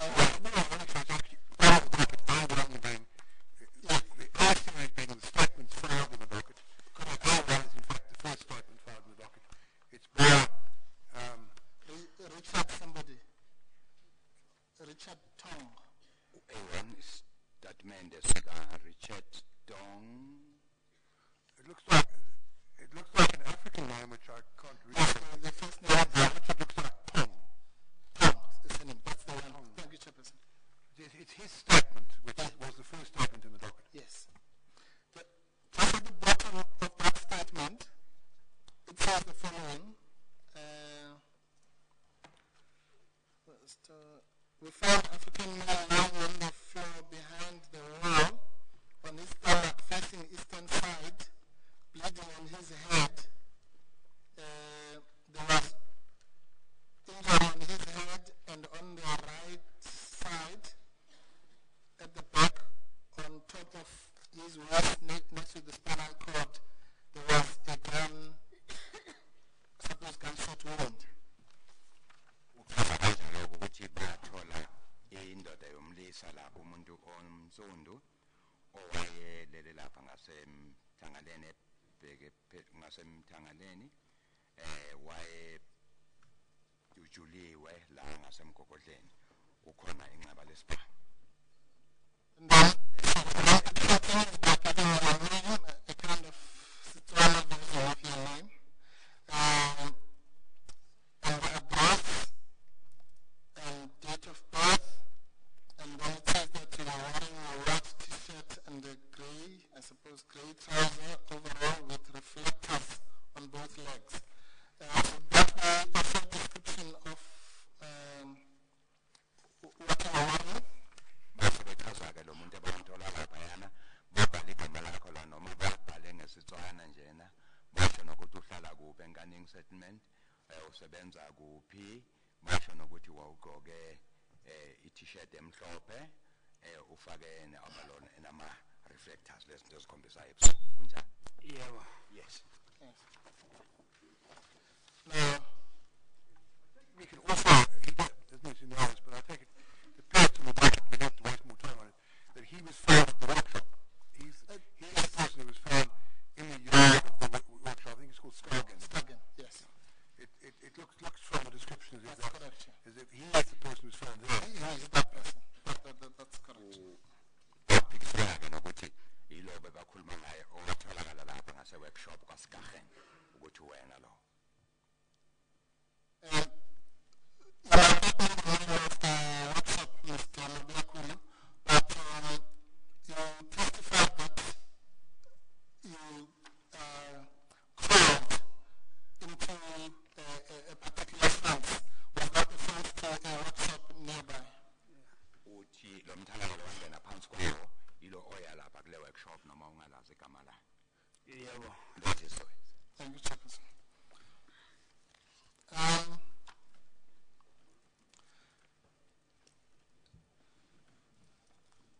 Apart from the station on your head and the entrance wound on your back, what else did you notice when you regained your consciousness? Usuphakemeke wathola ukuthi ulimala ngaphandle kwemithungo leyo ekhona ekhanda nokunye ukulimala nangaphandle kwenqaba leli lesibhamu elala ngasemva kukhona okunye okubona kwenzeka emzimbeni wakho. Yebo. I did, yes. Identify other injuries. Firstly, I said something about pipes. What pipes were these? Ukhulume ngamaphayiphi owawufake wona.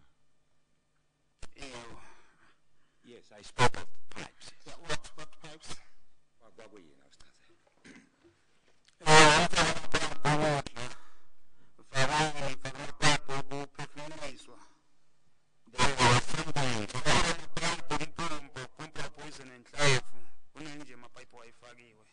Several pipes were inserted into my body, Ms. Chairperson. One rubber instrument was helping me to breathe. He indicates over the nose. And then there was one indicates on the side which was used for feeding him. There was also a pipe with which they were pumping out the gun poison. Right. And you already testified as well that they were told that the bullet had been removed from your body and that it would be used to identify your assailant, correct? Uthi wathi ukuthi inhlobo esikhishiwe yona emzimbeni wakho kodwa iyawusetshenziswa ukuthi kutholakale ngayo lo owadubula. Can be found. Yes. Of course.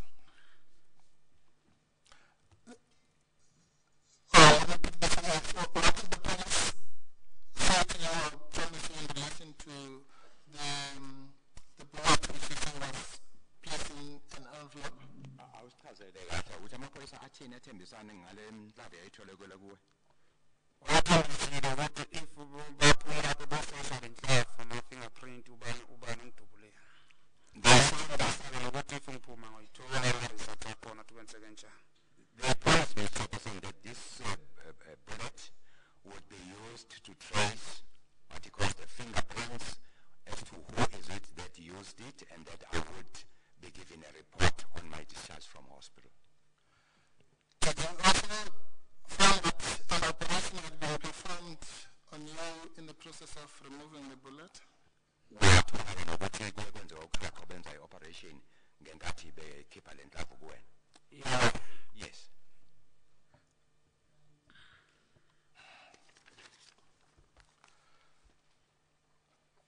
How about your statement in paragraph 14?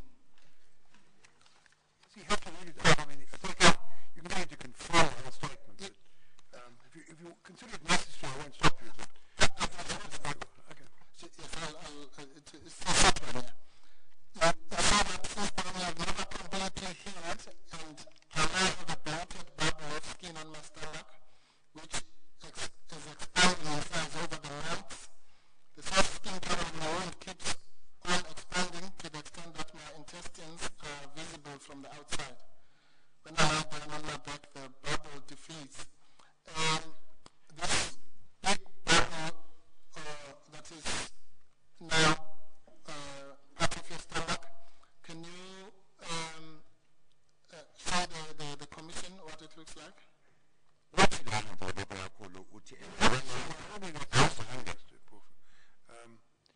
adds an element. We accept what he says, and if it's relevant in any subsequent criminal prosecution, I'm sure it will be seen then by the judicial officers. Yeah.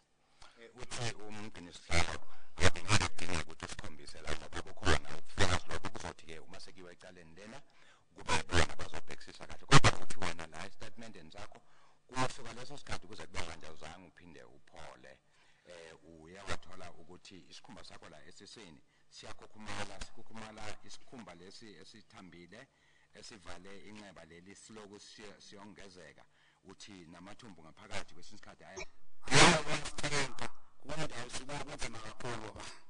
must state that we die for money because we have to work, but the job that we're doing is exceptionally difficult. I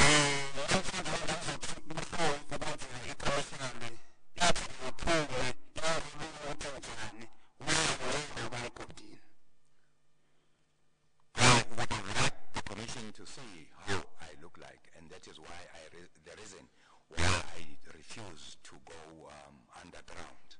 I do not know why the commission does not want to see.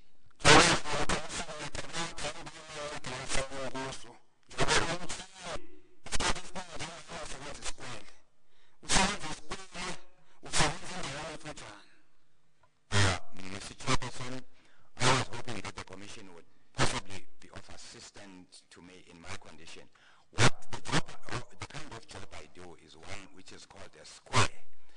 Square is one works at a very low kind of an opening.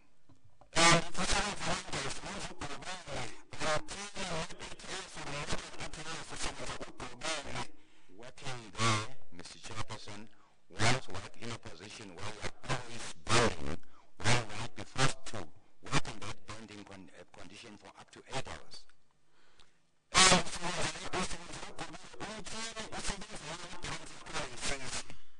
The machine that one uses has got to be balanced on the stomach.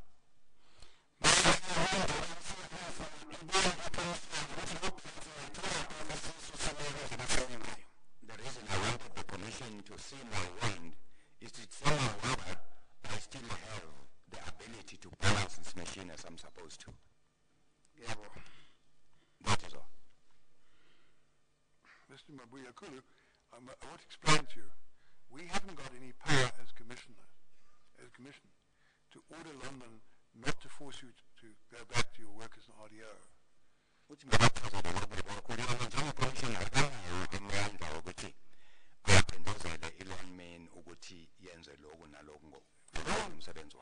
London representatives are present here today.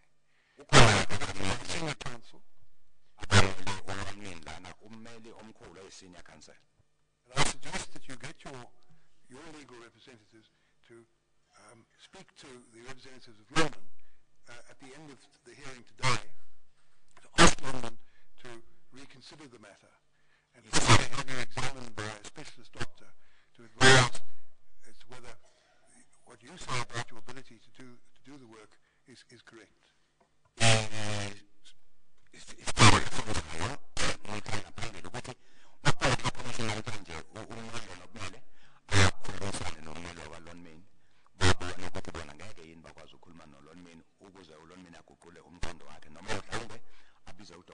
Specialist ozokwazi ukubatshela ukuthi hayi lo muntu ngeke asakwazi ukwenza lo msebenzi.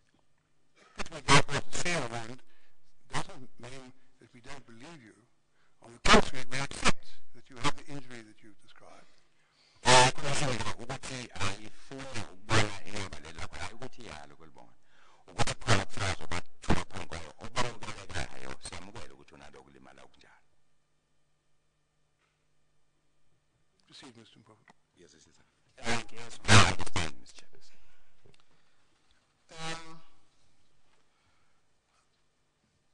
You have also put in a statement that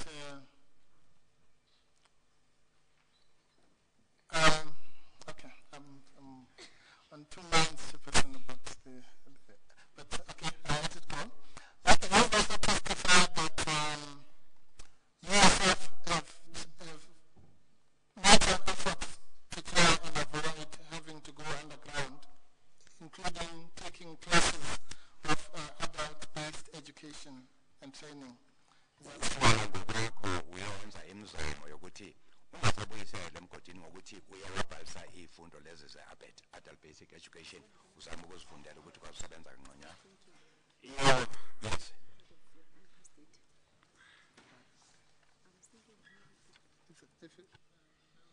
One second, Chair.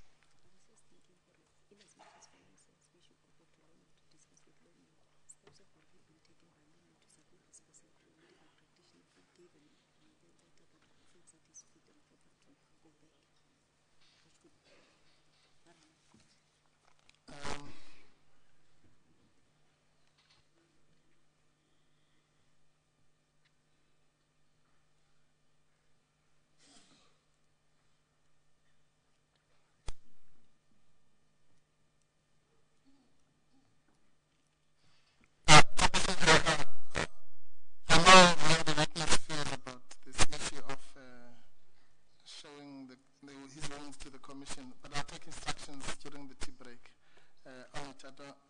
Explain to him, it isn't that we don't believe him. Yeah. We haven't really power to do what he wants us to do, but I've done the best I can and put it as nicely as I could. And I see the senior counsel from London is here, and I've no doubt that Mr. Graham, and I've no doubt that the suggestion I made that the company reconsider the matter and have me examined by a specialist will be acceded to. I'll be very surprised if it isn't. Mr. Brown is actually nodding his head.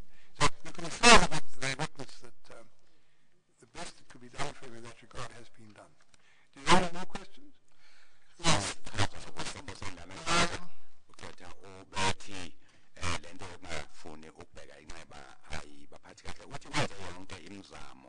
yokuthi bakhulumisane nommeli ophethe okwalomini i-senior counsel uzokwenza yonke imizamo ukuthi isimo sakho senziwe ngcono lapha.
vehicle fit to go back to work.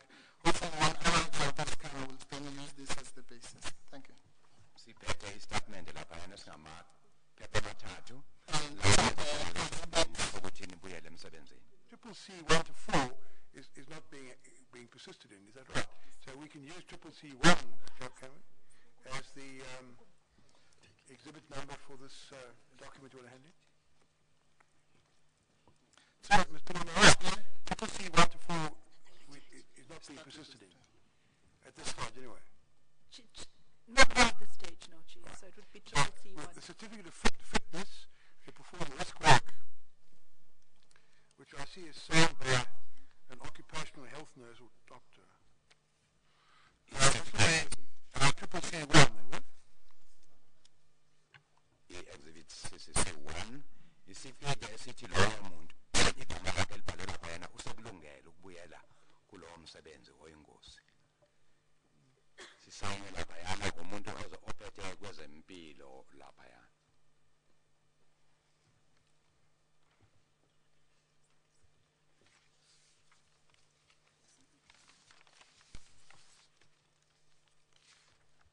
Yes, this is also an important document in another respect because it indicates the headwinds that he described, which aren't dealt with in the medical report which is part of the docket. yes, so I was going to leave them. Forgive me, I'm proceeding with thunder, please. That was with your own thunder. My program was for free.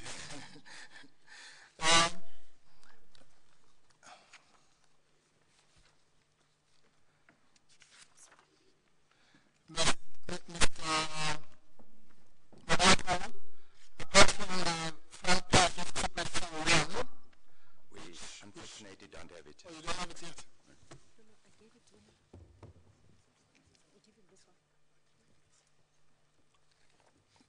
Sorry about that. Nayi le ncwadi akhuluma ngayo. CCC. Apart from Triple C1 was declared you fit to perform the rest work that you've described. On page 3, there are some diagrams. Can you see that? Ekhasini lesithathu kukhona imifanekiso iy'thombe ezibhaliwe laphayana. Uyazibona? Yebo. Asiye. The bottom one depicts the position of the entrance wound. Is that the one of where it is on your body? Leso singaphansi sikhombisa la kungene khona indlavu. Yebo. Yes, eh? And the top diagram shows 3 stitched scars on your head, on your scalp. Lo ngaphezulu ikhombisa amanxeba amathathu aney'tishi ala ekhanda kuwe. Yebo. That is so. Okay. Now, obviously the sketches cannot show the movements that you also described. Kodwa ke noma singakwazi ukukhombisa ukuthi imizwa isengasebenzi kahle lapha phezulu. And Triple C informatives point out that this particular report seems to be from Andrew Safi Hospital, which is the first hospital you went to, and is dated 11th 08. Uthi le It seems to have been the 18th, that one is. You mean page, the third page? No, Triple C is not correct. The 11th is only the admission date. Yes.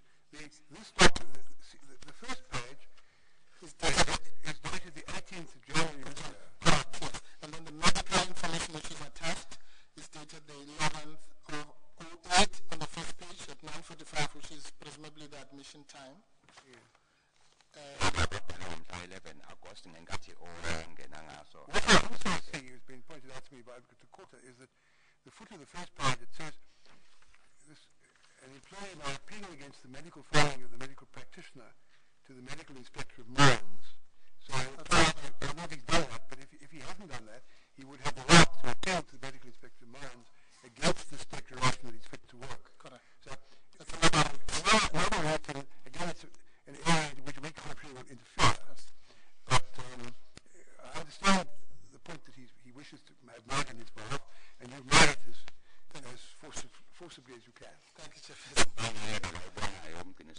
ebhalela ngaphansi ukuthi umsebenzi unelungelo lokuthi ayidlulise aphile ku-medical inspector.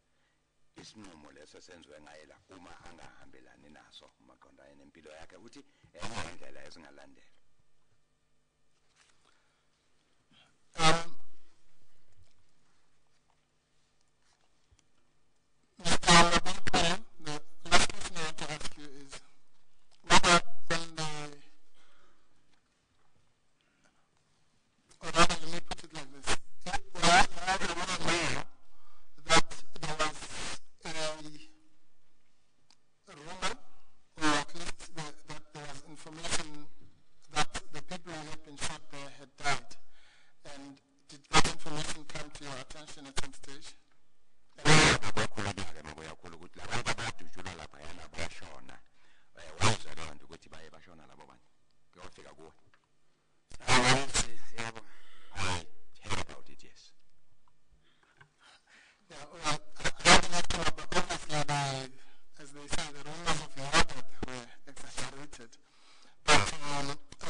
Saying there was one man who was killed there by the NUN people and a Zulu speaking person, and when he asked which one of the Zulus is it, they then said it's the one with a beard.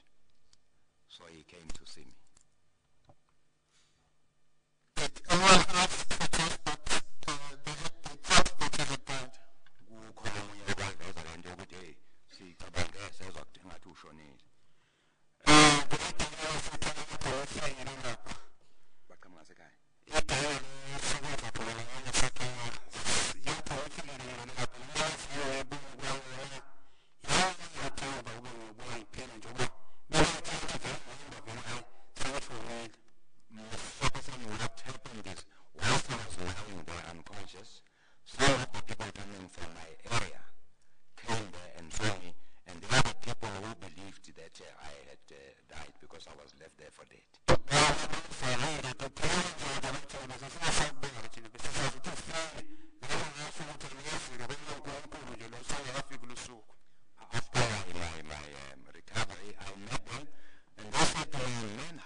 And yes, no, I think I'll leave it there.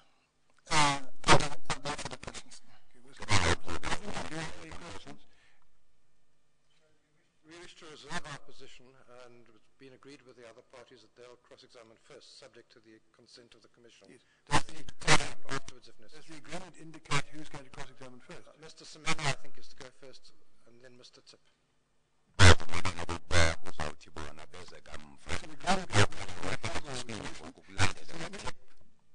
Thank you, Chair, Commissioners. Mr. Mabuyakulu, when you got bludgeoned on your head, it was immediately after you were shot. Is that right?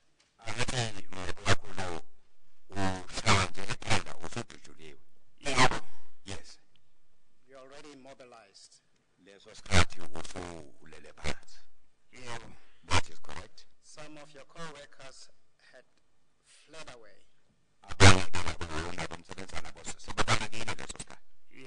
That's correct. And you still were a threat to the office of NUM.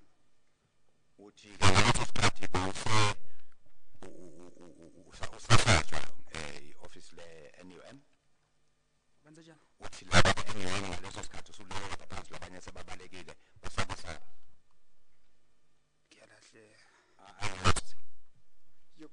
have been any threats to the office of the NUM? When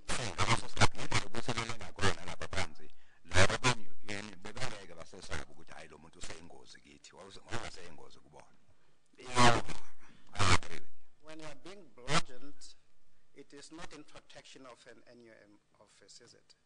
I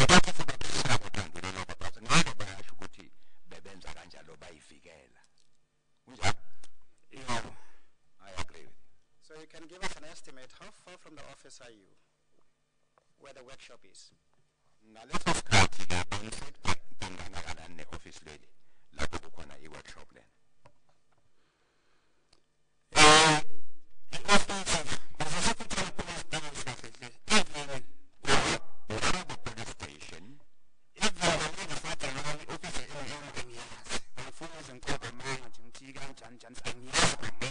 As I even mentioned today that I have no idea where the NUM office is. I don't know exactly where it is. There is a police station in the vicinity. We're just about to reach the police station. When you hear somebody saying you must be finished off, were you still a threat of any kind to anyone? Ngenkathi uzolo omunye nti masimqedelele khona lana ngokubona kwakho uba uyingozini kubo ngaleso sikhathi. No. Not at all. Okay. Now let's talk about the group you're with. Ake sikhuluma ngabantu ngeke ngaleso sikhathi. You know what unions do, correct? Angithi wayazi ukuthi umsebenzi wenyonyana ukwenzani. Yeah. Yes. Amongst others, they take demands from members who are workers, correct? Angithi umsebenzi ukuthi bezwe abasebenzi ukuthi niyofuna imfuno zenu yini kulona qashile. Yeah. Yes. And they are the ones who would present the case of the workers to the employer. Bese kuba abantu abangafisa ke lezo zikhalo zenu le kumqashi. Yeah. Yes. That normally gets done in offices, correct? Kusetshenzwa kwenzela ema-office. Yeah. Yes. Without weapons. Kungaphethe isikhali kungahlonyiwe. Yeah. Yes. And you were a union member, weren't you? Angithi wena ubuyilungu lombutho wenyonyana. Yeah. To which you pay dues. Angithi inyanga nenyanga kukhona imali odonsayo emholweni wakho iya kwinyonyana. Yeah. That is so. So that your concerns as a worker are carried over by this union to the employer. Konke lokhu kwenzela ukuthi izicelo lapho bangayenza ngomsebenzi ke kube inyonyana ezicala ezisa phambili. Yeah. Yes. So you actually don't need to be a group of 3,000 to go to the NUM office, am I right? Ngakho ke kwakho isidingo sokuthi nizamile inkulungwane ey'ntathu nisiya lapha e-office lenyonyana. Nice. That's cool. Yes. Okay, we'll examine that shortly. Oh, sizoza lapho khona manje sibhekisise leyo nto. But it is possible for you people to go to your respective unions and say, as RDOs, we have this pressing demand. Bokunokukhonakala ngithi ukuthi niya kwinyonyana zaney'hlu ezahlukene nifike nibacela ukuthi hey nazo iy'nkinga zethu esinazo njengama-RDO. Angithi? That has already been done in the past. In the year 2012? Or 2012? No. No. So in the year 2012, you still could go to the union and say, this is a pressing demand we have as RDOs. That was physically possible, right? Bengingaphanga nina-ke njengamalungu ukuthi niziye kuy'nyonyana zenu nifika nifike hey madoda nazi iy'nkinga esinazo njengama-RDO. Angithi kunjalo?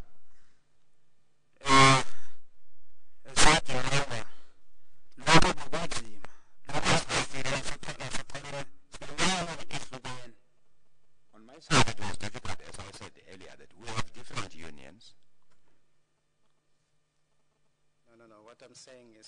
could still in 2012 approach a shop steward.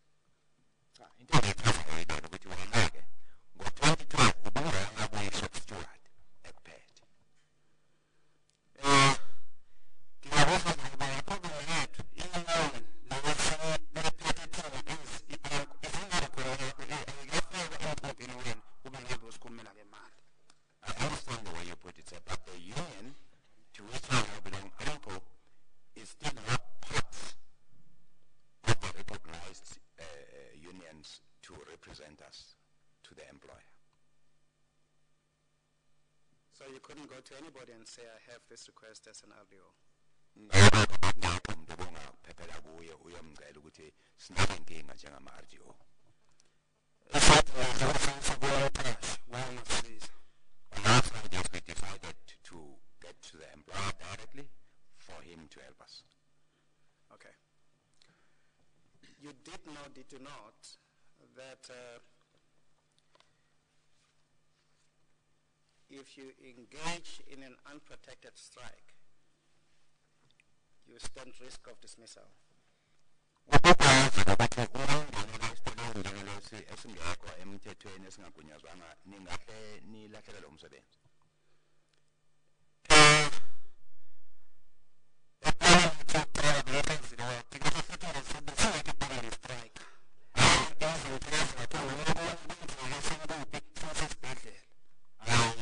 already explained earlier, Mr. Chairperson, that our original plan was not to go on any strike.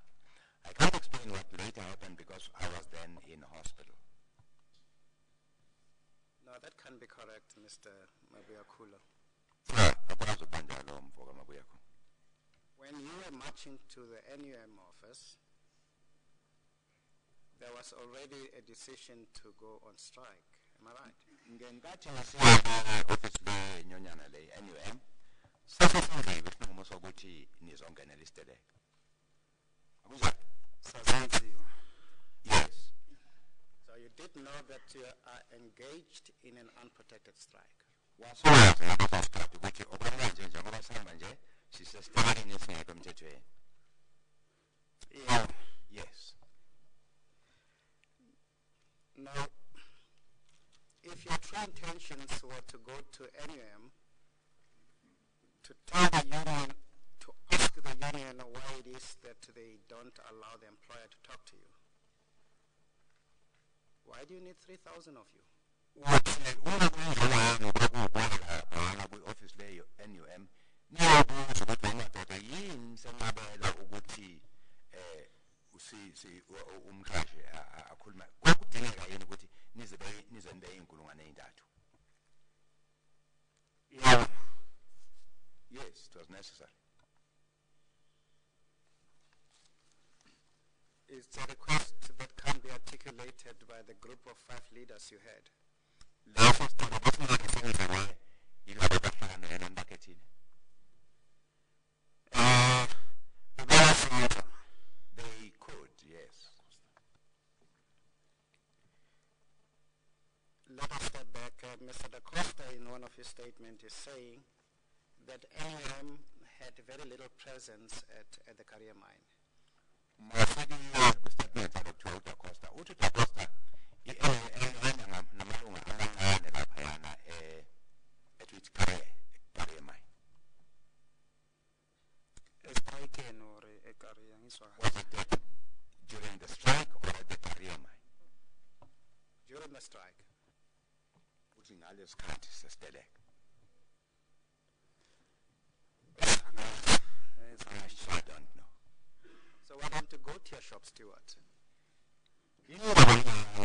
Shop steward.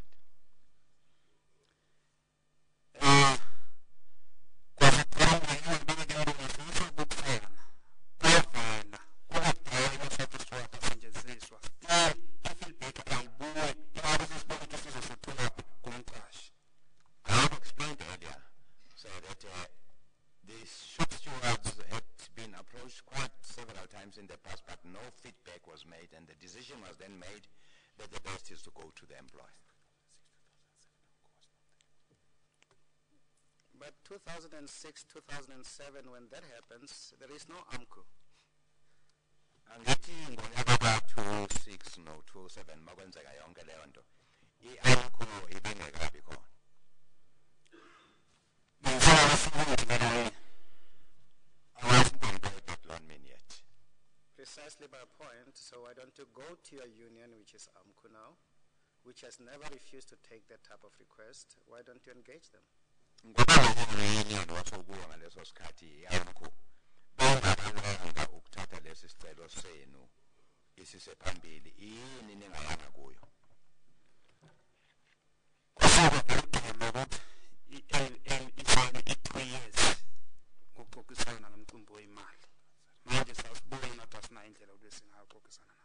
There was no way in which we could talk to them because it became clear that the NUM had signed a 2-year wage agreement. To use your language, there was every way to speak to AMCU. Kwakukhona indlela kodwa ayivulekile ukuthi ningakhuluma no-AMCU.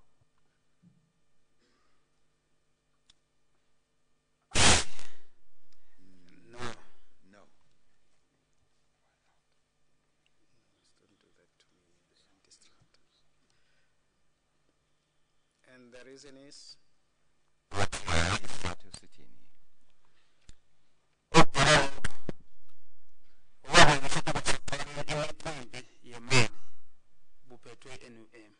As I said earlier, anything that had to do with wages was the NUM was the union. AMCU wasn't involved. It did not know anything pertaining to wages. Yeah, because you're not raising it with them. So I'm asking you, why don't you, as AMCU members, raise this demand with your union? Uthi umbuzo obuzayo lo ukuthi nina njengamalungu e-AMCU yindaba engabhazanga ikhalazo zenu lezi kumbutho lo enikuwo i-AMCU.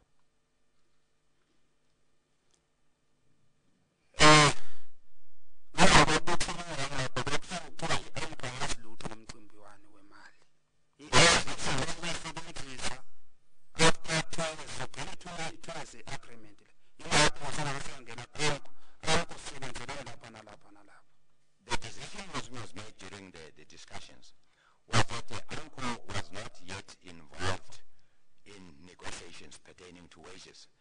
That it will only be able to do so after 2 years at the expiry of the existing agreement. Okay. Mr. Mabayakulu, there was nothing preventing you from presenting your request to your union, AMCU. Am I right? Ukuthi kwangekho lutho abalonvimbile leso sikhathi ukuthi ningaveza lezi zikhalo ngombutho wenu.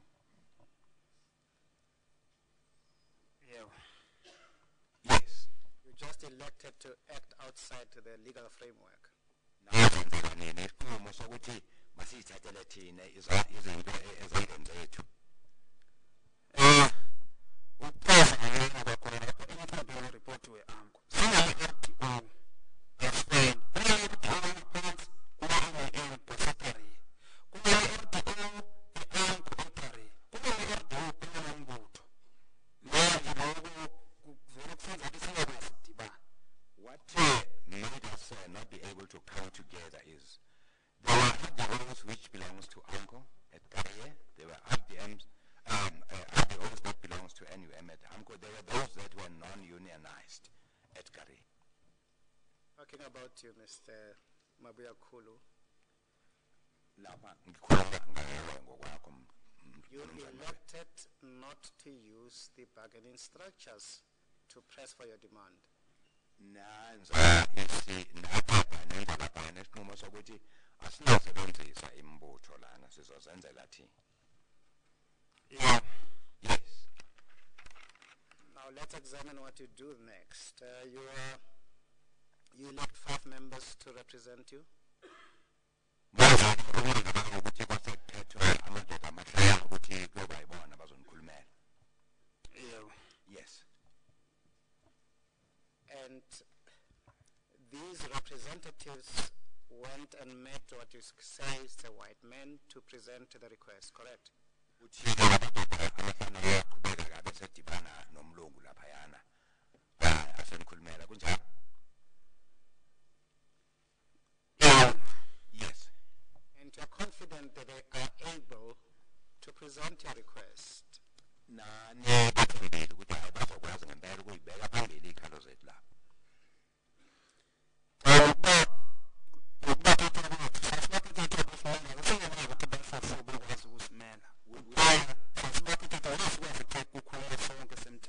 We decided to elect them. Not that we knew they would be able to present our case very well, but only that we could not all go at the same time. That's the point I'm making. So you confided in them that they would present whatever demands that you have. Ukuthi ngoba nami ngakwazi ukuyoleka nabesenibeka ithemba leno kubo laba bahlanu ukuthi bazoyibeka ikhalo zethu njengoba sibacelile. Yebo. Yes. Chairperson, I'm sorry, I'm really sorry, Mr. Smenya. There's a problem with the interpretation. The witness said, and the interpretation, which means they couldn't all talk at the same time. And the interpretation was that they could not go at the same time. In the context of this, I think that would give a completely different picture. Mr. Mashonga, there's been an appeal against your interpretation. What do you say about it? Unfortunately, this is not recorded. I can't remember, but I tried my best to interpret exactly what you're saying, that they could not all present their case at the same time. Ah, see what. That covers the correct one. In fact, It's not really going in the sense of moving forward. in fact, it would be much more difficult to present it as a group of 3,000.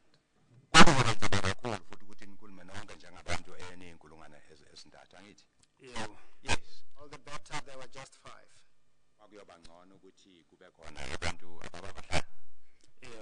Yes. And the 5 of them could very well able go to the NUM offices.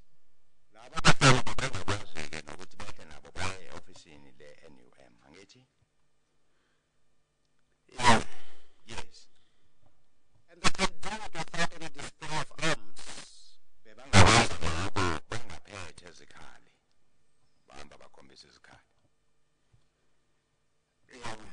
Yes. As gentlemen as they were, it was in fact inappropriate to go with dangerous weapons as well.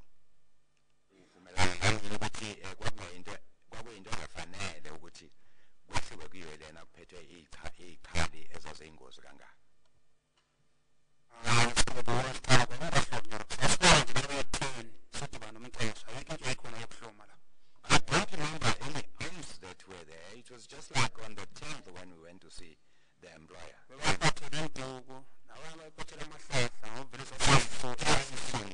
Carrying 3 branches. Do you seriously want to convey that to the Commission, Mr. Mabiakulu? Yes. And saying that under oath? And saying that under oath?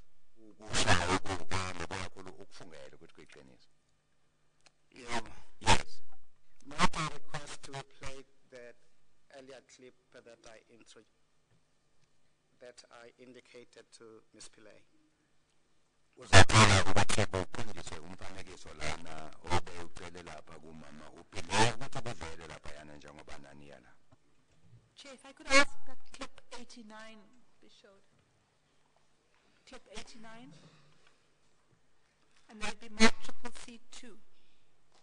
I think Mr. Simena intends showing further clips, Chair, so it might be better if we mark it CCC 2.1.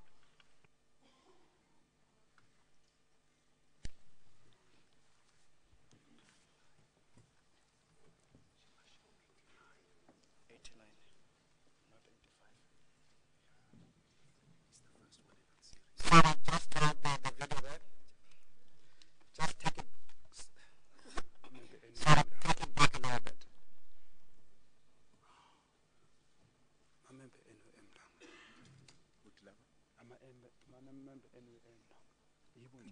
Just a bit. Again. Yes. Sorry. I just went to the frame indicating the pangas and sharp weapons that are pointed there. It's at the a clip. Ufuna bakhombise lapha ngaseceleni la kuvele khona amaphanga nezinye izinto ezibukhali ezivele lapha yana nemikhonto. Remember NUM la you now after no shala phezulu. The witness is saying what appears on the clip there is these are members of the NUM. Or even still, the time that they have taken office. Yilabo babevikela i-office labo. NUM yiyo nje bebangisana la. The people that injured me on the back of my head, those are the people appearing. Those are the ones who are protecting the NUM office. Yeah. Yilabo babevikela i-office le-NUM. Yes. Yes. Last week when you were away, there was a clip shown, which we had it wasn't this one, but it was another one, which we had thought was the strikers approaching the NUM office. It turned out that it was actually the NUM people who had chased the strikers away and were returning from having chased them away. So since then, we've requested that the evidence leaders try to trace a clip of the strikers approaching, if there is such a clip. And my understanding is that no such clip has been found as yet. This one I haven't seen before, but it looks like close to the one we did see last week, which was the NUM people returning to their office having chased away the strikers after the shots were fired. So you won't hear when that happens, I'm just telling you. But I mean, that's up to the chair. Well, let's have a look at this well, do we want to? Yeah, that's it to wait back and run a footy. Then you see the people. Examine Mr. Semenya, I won't interfere with you. So I have to.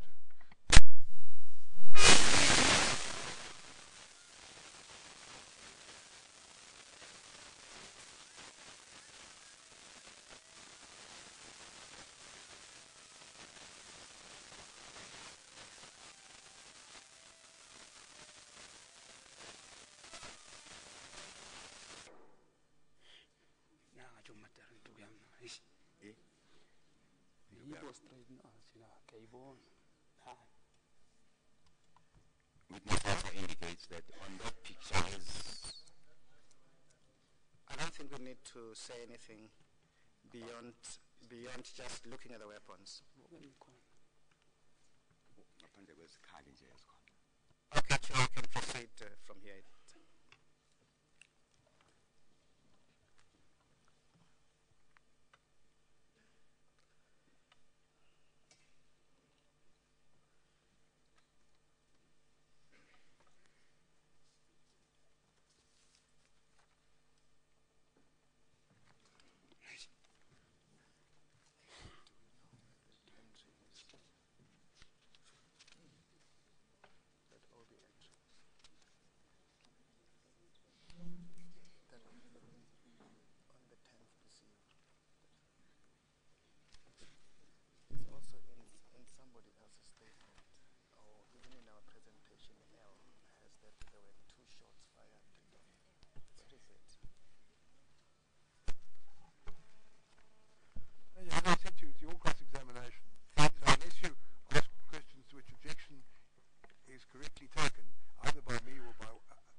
Questions to the witness.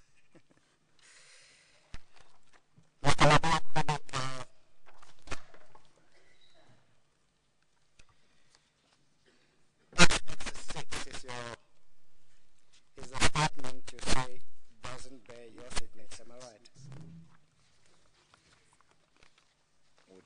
Statement lesi masiveza kuthiwa isandla sakho lana wathi wena kusona. If it's correct, yes, it's the statement where I deny the signature. And as a wrong that you reject as correct what is subsections written on it. Uthi ezinye zezinto ezibhalwe lana azona iqiniso azinjalo. Yebo. Yes. And to say particularly that signature is not yours. Uthi isandla leso esibhalela izantsi ngempela kusona sakho? Yebo. Definitely not. Just help me here. UTXX6 has the following ID number 810909571308. Were you born in 1981? Wazala ngalowo nyaka wazala ngalowo nyaka 81. Yebo. Yes. 9th of September. Ngomhla 9 September. Yes. Yes. The ID number is dead correctly yours. Uthi le number ID number yakho ngithi? Yebo. Yes. When you are confused. Ngenkathi ungekho kahle engqondweni bayibhala wayinikeza kahle. Inombolo la i-ID ifuna isibhedlela namaphepha aphakathi liphethe ama-details akho noma lapha semsebenzini i-ID number yakho kulapho kuhleze kukhona lokho i-master bakuthola kuphi kulamaphepha e-medical efungela kwe-medical. We've always admitted in your hospital there's a form that is being printed there with all the particulars of one's employment, ID, and all. This is where they got these particulars from. No, I know you are unconscious when you got there. But why are you telling me this? Uthi uyazi ukuthi ngenkathi ungena lapha esibhedlela wangena ungaboni uqulekile. Lokho ngifisa ngisaphawula details zami ngiyazi umuntu beklinika ngena eklinika ngena esibhedlela ukuthola ukufika kunzima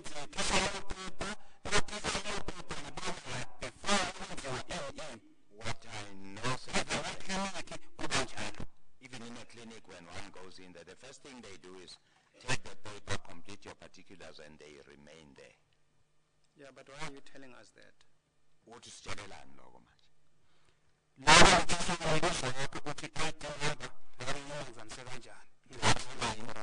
How I got my ID number right? Are you suggesting the police officer took this number from your bed letter? Uthi amaphoyisa ngenabazoyibhala i-ID na ayithatha kule yancwadi yasesibhedlela.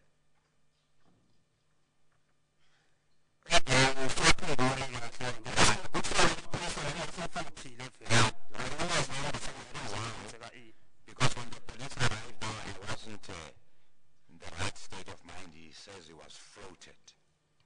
Either they call this for my clock card or anything, because the clock card also contains all these details.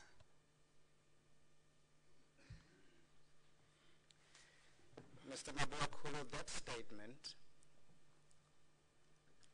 also says you can identify somebody who said to you, you must go to the NUM office. Uthi lapho statement ungakwazi ukukhomba lo owathi maniye e-ofisini lenum. Am I right? No. You weren't able to point out anybody who told you that. No, I did not. You know, there is something eerily troubling about that assertion.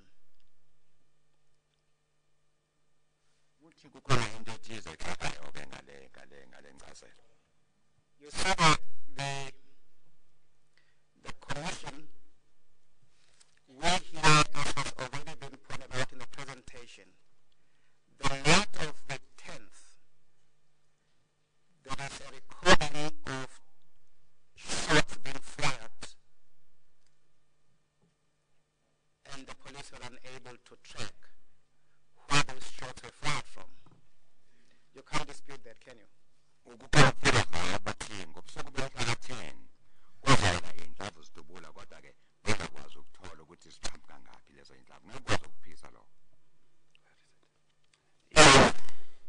Yes, I can't. And I'm looking specifically at Exhibit L, slide number 16. Masibheke lapha ku-exhibit L, isibone umfanekiso unumber 16. izosinika le nsizwa.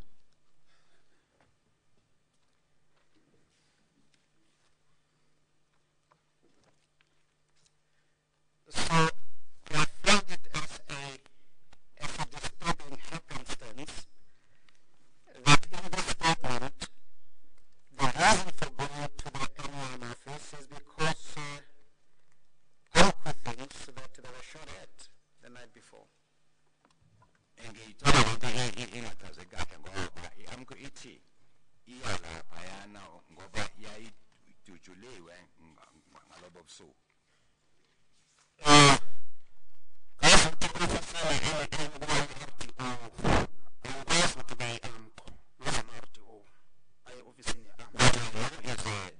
The people going to the NM office were the RDOs and not AMCO people. Now, the emphasis of my question is, the purpose for going to the NUM office was not to ask them why they're preventing the employer from discussing with you. Uthi umbuzo awubuzayo lo ukuthi inhloso ubona laphayana ema-ofisini e-NUM kungase kuyobuza yena ukuthi yini bala ukuthi nidibane baxoxisane nomqashi. I know that to have been the reason for going to this office. The reason instead, we will argue, is as documented on XX6, that is, you wanted to know why they were shooting people of AMCO. Uthi uzobala kuwa ukuthi njengoba kuvela ku-XX6 njengoba uchaza ukuthi nawe ubuza lapho ukuthi badujulela abantu be-AMCO. I don't understand that question. The reason why you and the crowd that were marching to NUM offices were doing that to establish why the AMCO people were being shot at. Which is sasenza ukuthi nihambe niye laphayana ngoba abantu abahamba laphayana kwakubuza ukuthi yini nabantu benu nisidubulelani thina be-AMCO. I don't agree with that.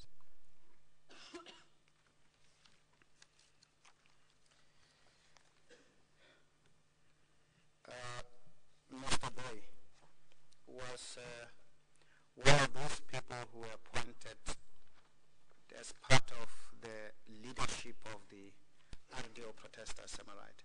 Umnumzane uBoy ongomnye walabo babekhethiwe ukuthi baba ngabakhulumeli bama-RDO. Yebo. Yes.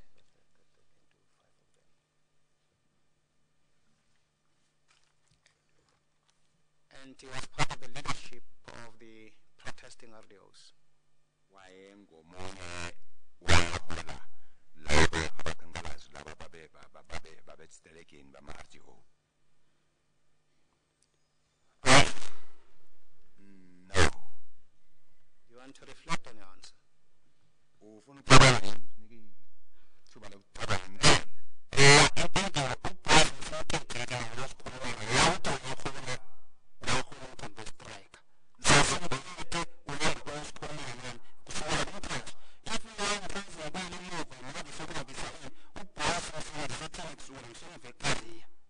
Boy was elected by us to be part of the people that were going to talk on our behalf. Not that he was a leader, but if I may explain further, we started using him as back as the career. That's why I'm saying he was having a commanding role in relation to the RDO protesters. Yebo ngibheka kanjalo kuwena lento mabuya khulu ukuthi kusuka nje cha uba ngumuntu onobuholi lapha kwisiteleka lesama-RDO kwisicelo sama-RDO. I understand now the way in which you put it, yes. And with the benefit of your understanding, what's the answer to my question? Uma uthi uyazwisisa lapha impendulo ithini lapha mabuya?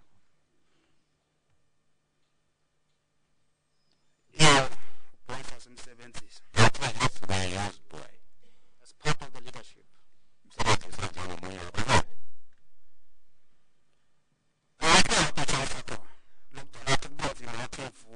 No.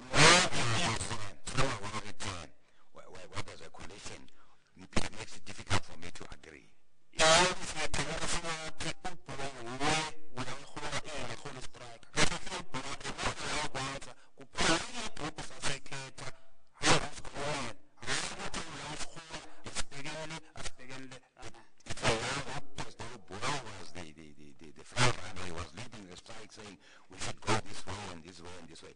When they elected him there, he was part of the whole group of RTOs. Went with you to the NUM offices? No, officer NUM.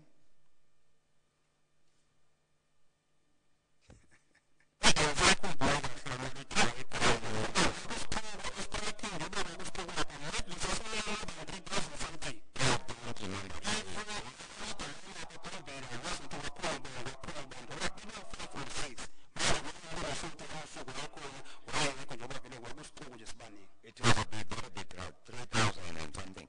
The people who were in front there, 5 or 6, I don't really remember who all of them were there. Whether I was there or not, I cannot say.